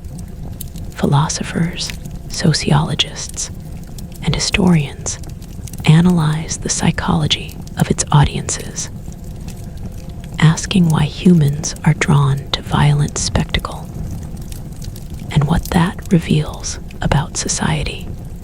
In schools, the Colosseum becomes a case study for lessons about human ambition, ethics, and the consequences of unchecked authority. It asks questions as vividly today as it did nearly 2,000 years ago. Why do we glorify power? Why do we celebrate violence? And how do we balance awe with conscience, religiously and symbolically? The Colosseum has taken on layers of meaning. Christian martyrs are said to have perished here, and although historical records are debated, the narrative holds immense cultural power. Stations of the Cross mark its interior, and every Good Friday, processions remind the faithful of faith, courage, and suffering. This intersection of pagan spectacle and Christian memory reflects the building's ability to evolve, to carry meaning far beyond its original function.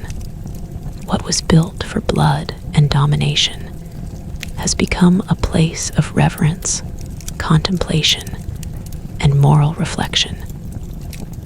Tourism has transformed it further. Millions of people each year pass through its arches, following paths that echo ancient footsteps. Guides recount tales of gladiators, emperors, and wild animals, animating history for those who cannot see it firsthand. Visitors touch the stone, take photographs, and imagine themselves part of a world long gone.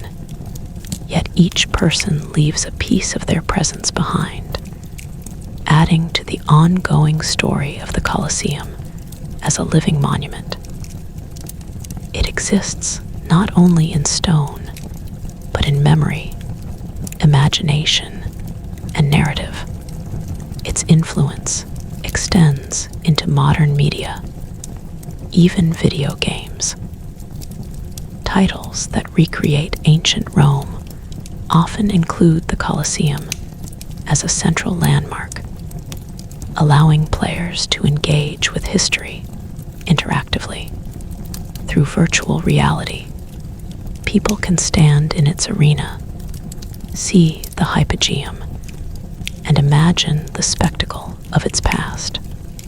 Even in a digital age, the Colosseum continues to educate and inspire, proving that ancient structures can remain relevant in ways their builders could never have imagined. Yet, despite this fascination, the Colosseum is fragile. Restoration is ongoing. Pollution, climate change, and millions of footsteps threaten its stability. Every conservation effort is a reminder that history does not preserve itself. It requires care, attention, and reverence.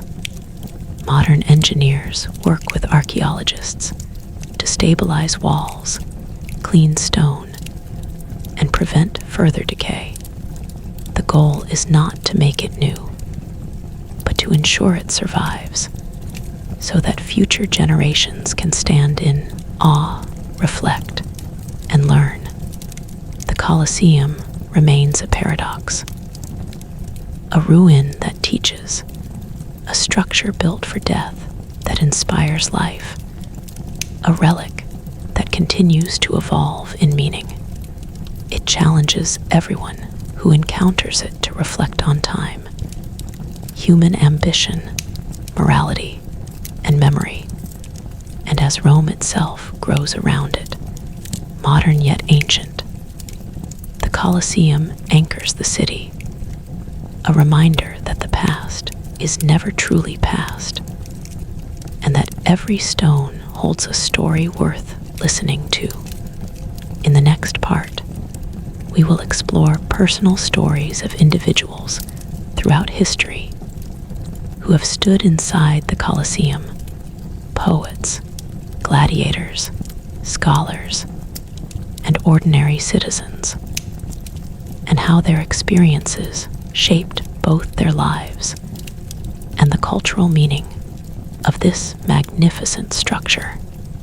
We will see how human lives intersect with architecture to create a legacy that stretches far beyond stone. The Colosseum is not only a monument to architecture or spectacle, it is a monument to the lives that intersected with it, some in grandeur, some in despair, and some in quiet reflection. Every stone has been touched, every corridor walked, by people who left invisible traces on its story. To walk its halls is to step into countless lives, many forgotten, but all connected by the space itself. Imagine the gladiators, trained from youth or captured from foreign lands, entering the hypogeum with pounding hearts. They knew the crowd would judge every movement, every strike. They lived in a world where their worth was measured in skill and courage, and death often came swiftly for those who faltered. And yet, even in fear, there was a kind of discipline and honor. These men, often enslaved, found a strange form of agency in the arena. To survive, to perform to captivate was both a struggle and an art. Their lives were short, brutal, and highly visible, leaving echoes that reach us today. Then there were the animals, brought from distant corners of the empire.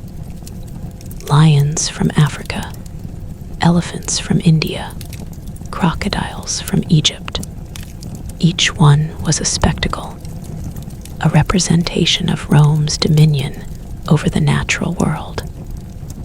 Yet, their suffering was immense.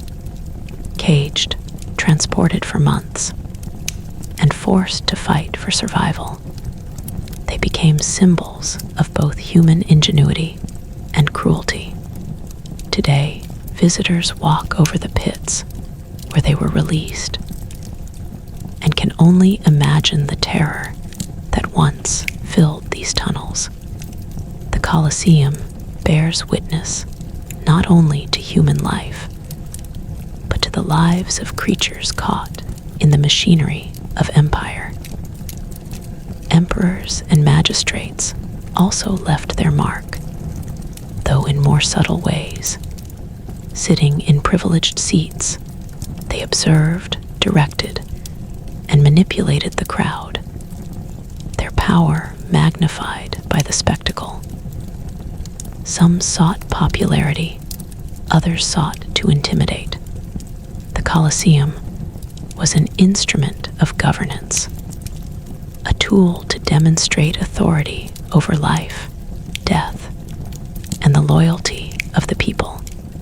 Each public appearance, each gesture, each decision of mercy or execution rippled through the city, shaping politics, culture, and social order.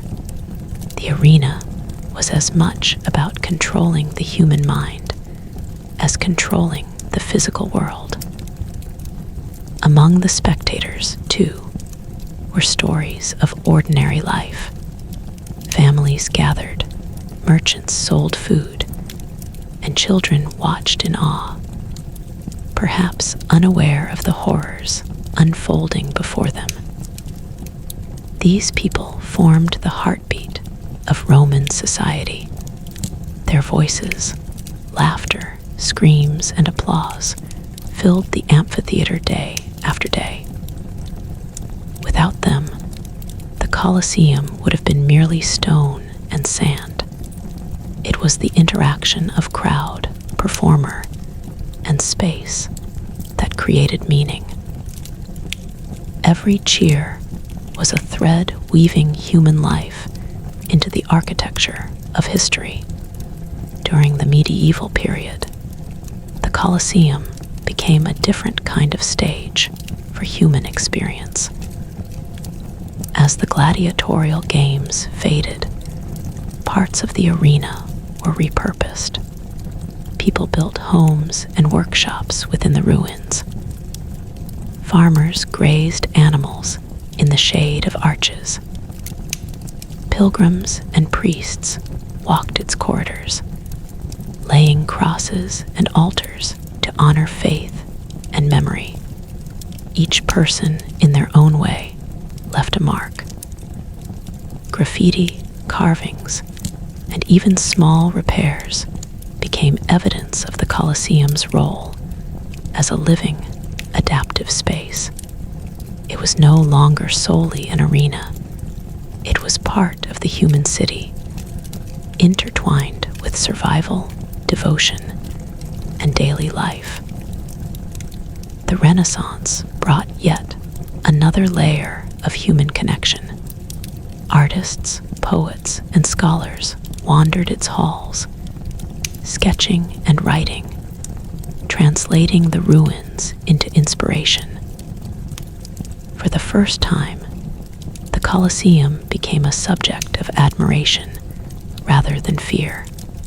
Visitors from across Europe wrote letters, created paintings, and published descriptions that traveled far beyond Rome.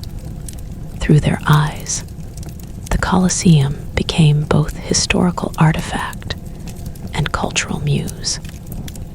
shaping European understanding of ancient Rome for generations. Even in modern times, individuals continue to form intimate connections with the Colosseum. Tourists pause in silent reflection, imagining the roar of a crowd or the courage of a gladiator. Scholars kneel over bones in the Hypogeum, piecing together lives lost centuries ago. Conservationists climb scaffolding, carefully preserving each stone. Photographers wait for the perfect light to capture its arches. And writers sit in the shadows, letting its atmosphere inspire stories and films that reach millions around the world. What unites all these experiences is the sense of presence. The Colosseum is not static. It interacts with each person, inviting imagination, reflection, and emotion. A child today may look up at its arches and dream of knights and warriors. A historian may imagine the social dynamics of the crowd. An activist may see a symbol of endurance, inspiring advocacy against injustice. Every visitor, knowingly or unknowingly, contributes to the ongoing narrative of the Colosseum. Perhaps the most profound stories are those of quiet reflection. Visitors who stand alone on the arena floor often speak of a strange stillness, as if the building itself were breathing. The shadows of arches, the texture of stone under fingertips, the open sky above the Colosseum encourages introspection. People consider mortality, ambition, courage, and morality. They leave with a new understanding of time, history, and their own place within it. In every era, the Colosseum has been more than stone. It has been a stage for human life, death, and memory. From gladiators to emperors, from animals to pilgrims, from artists to modern tourists, the arena has held countless stories. And yet, it continues to hold more. Each day, each footstep, each gaze adds to the legacy. It is not merely a relic of the past. It is a living archive of human experience, enduring, teaching, and inspiring across centuries.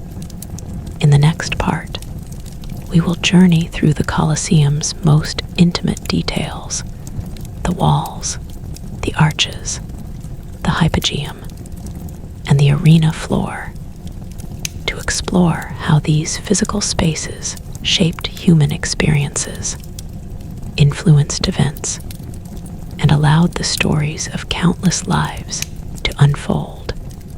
We will see how architecture and humanity are intertwined in ways that resonate even today. To truly understand the Colosseum, one must walk slowly, to notice the small details that speak louder than grandeur. The arches, though massive, are more than supports. They are portals through which time itself seems to pass. Each one frames a view of the arena, the Hypogeum below, and the Roman sky above. Through them, sunlight spills in at angles that shift with the hours, illuminating dust motes like tiny stars suspended in history. Standing beneath a single arch, it is easy to feel dwarfed, not just by its scale, but by the weight of the centuries it carries. The walls themselves tell stories that no words could fully capture. Marks left by centuries of weathering are like scars, reminders that time is a relentless sculptor. Etched into the stone, faint graffiti from travelers and locals of past centuries hints at lives that intersected with the Colosseum in unexpected ways. In some places, repairs from the Renaissance and modern times are visible. A patchwork that reveals a human desire to preserve memory, even as stone crumbles. Every crack, every worn edge, every replacement stone is a witness to survival, a record of human care and fascination spanning generations. Step closer to the hypogeum, and the story becomes even more tangible. This underground world, hidden beneath the arena floor, is a labyrinth of tunnels, cages, and chambers. Imagine the anticipation, fear, and strategy that unfolded here. Gladiators pacing in narrow corridors, lions and leopards in cages waiting for the lift to the sun, stagehands moving platforms, and props with precision, all unseen by the audience, yet orchestrating the spectacle above. The hypogeum was a world of controlled chaos, a place where human ingenuity and cruelty converged. Walking through it today, there is an eerie silence, broken only by the echo of footsteps and whispers of imagination. The arena floor, now partially reconstructed in sections, allows visitors to step into the very space where history unfolded. Here, the energy of the crowd once surged like a living wave, shaping the outcomes of battles and hunts. Each step brings a sense of immediacy, a feeling that the past is not as distant as it seems. One can almost hear the roar of the audience, the clatter of weapons, and the low growl of lions as they were released into the open. It is a space that forces empathy, imagination, and reflection simultaneously. Even the stairways and corridors, simple in design, yet masterfully functional, reveal Roman attention to detail. From the vomitoria that allowed tens of thousands to enter and exit swiftly, to the tiered seating that ensured every spectator had a perfect view. The Colosseum was a triumph of engineering, yet these structures were also instruments of social control. The placement of seats dictated who could see what, reflecting societal hierarchy with brutal clarity. Senators and elites sat in prime positions, while women, children, and slaves were relegated to the upper tiers. Architecture itself became a tool of power, demonstrating who mattered and who did not. But it is not only the large-scale elements that captivate. Tiny details, a groove in a stone where a rope once ran, a notch in the floor where a lift moved, the weathering of a wall edge worn smooth by centuries of hands, tell stories of preparation, anticipation, and life behind the spectacle. Each of these small features speaks of the countless human efforts that made the Colosseum function. The Lanistae who trained gladiators, the workers who maintained cages and lifts, the artisans who carved stone and assembled timber, and the spectators who brought the arena to life. Even the topmost seating, long exposed to sun, wind, and rain, reveals the everyday humanity of Rome. Here, ordinary citizens once sat with children on their laps, snacks in hand, voices mingling with thousands of others. From these heights, they witnessed heroism, brutality, and triumph. They carried stories home, shared memories, and passed legends to their children. The Colosseum was not just a stage, it was a living social space, connecting thousands of individuals into a collective experience that transcended individual existence. Time in the Colosseum is not linear. One moment, you see the grandeur of the arena filled with roaring crowds. The next, you are aware of medieval families carving homes within the walls, monks walking slowly in prayer, or Renaissance artists sketching its arches in awe. In each layer of time, the Colosseum adapts, yet it remains unmistakably itself, a space defined by endurance, memory, and human experience. Standing in the shadows of the arches at sunset, with light filtering through cracks and walls, it is impossible not to feel a sense of reverence. The Colosseum is not just a building. It is a repository of human ambition, fear, courage, and ingenuity. Every visitor, whether scholar, tourist, or poet, contributes to its ongoing story. Every footstep, every glance, every reflection adds a new layer to a monument that has witnessed nearly 2 millennia of history. And yet, for all its grandeur and complexity, the Colosseum is silent. It does not speak in words, nor demand attention with noise. Its power lies in observation, in the invitation to pause, to reflect, to imagine. It teaches patience, perspective, and humility. Standing there, one understands that human history is not only made of victories and empires, but also of endurance, memory, and the quiet passage of time.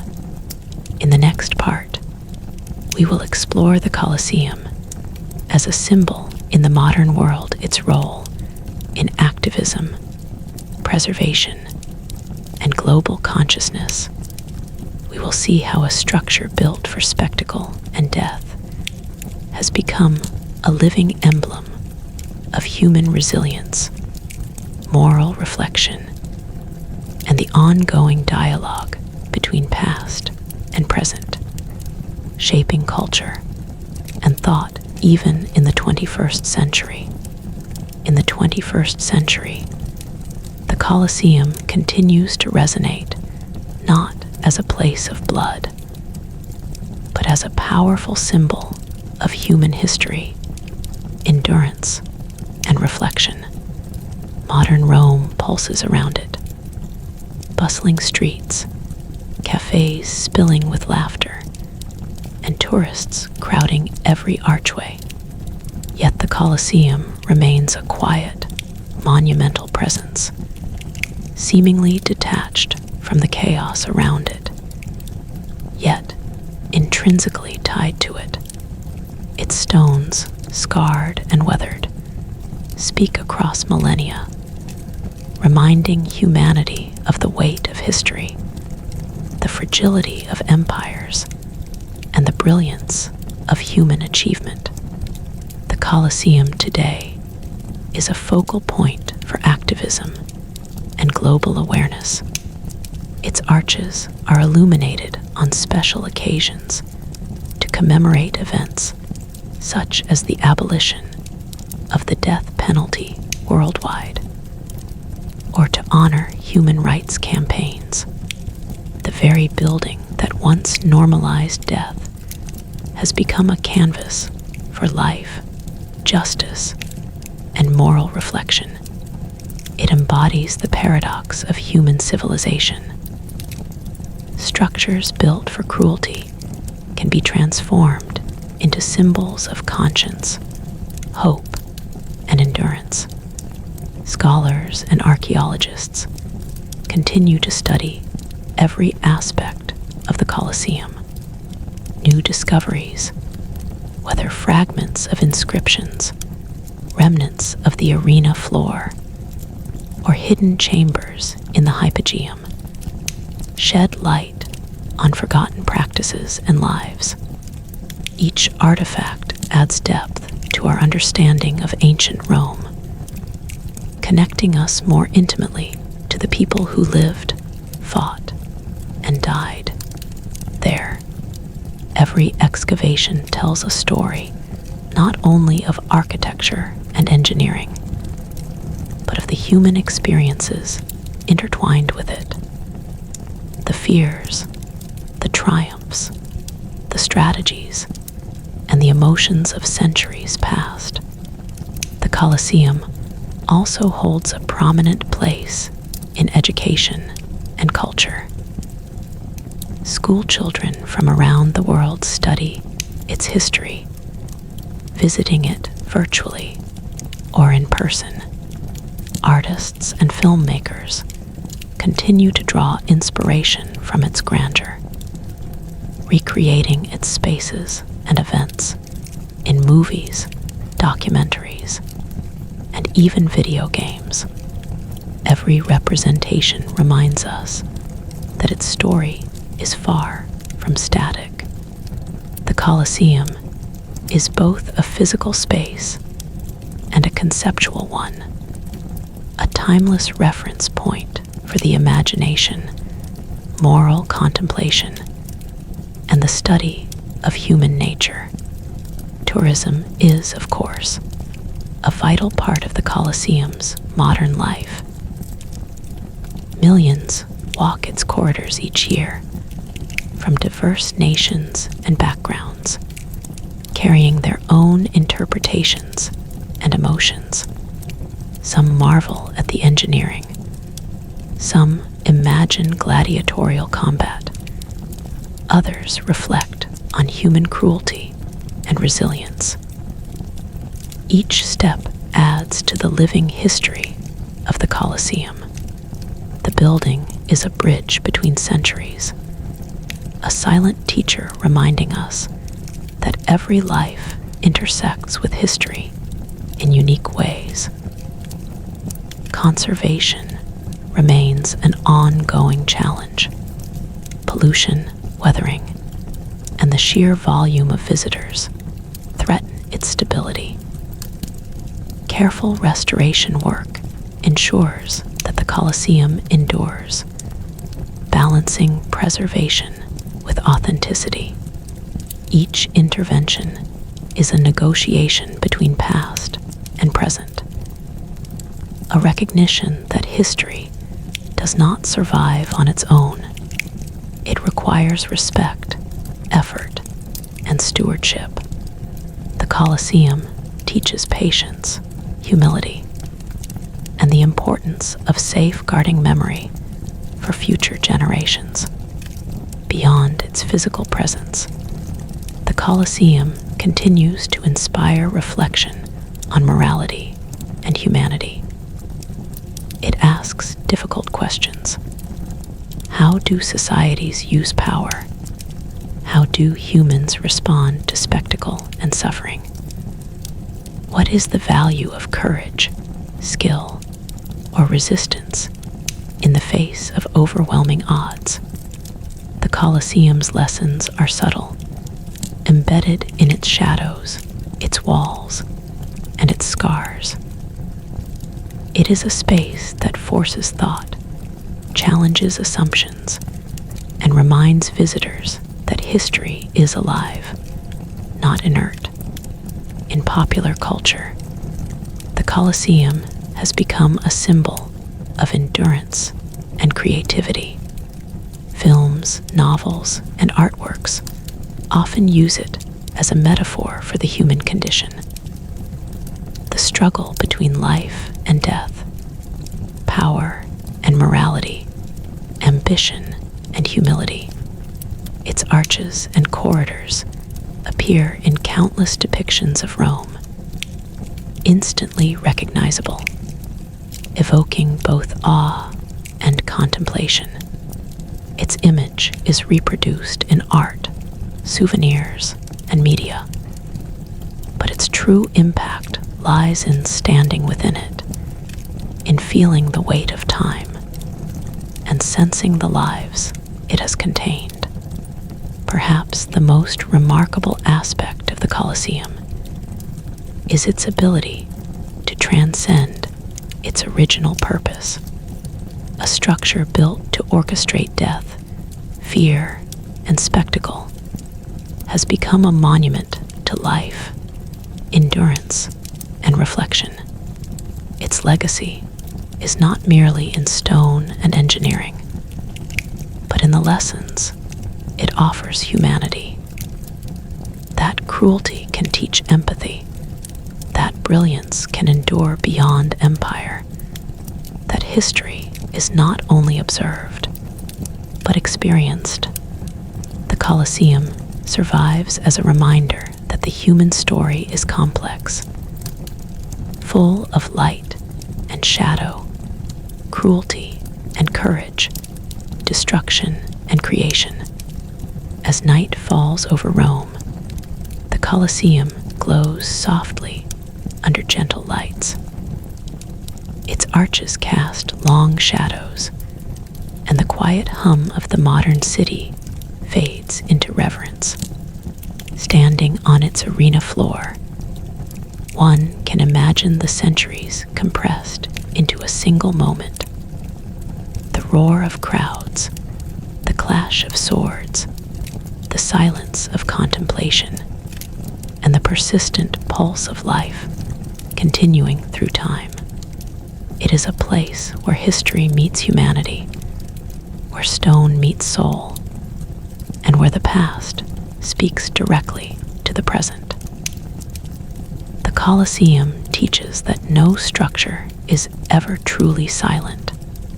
Every wall, every arch, every scar holds stories of ambition, courage, suffering, and endurance.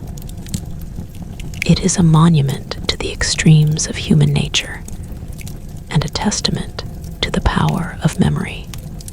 And even after nearly 2,000 years, it continues to inspire, to educate, and to remind the world that while empires rise and fall, human curiosity, creativity, and reflection endure.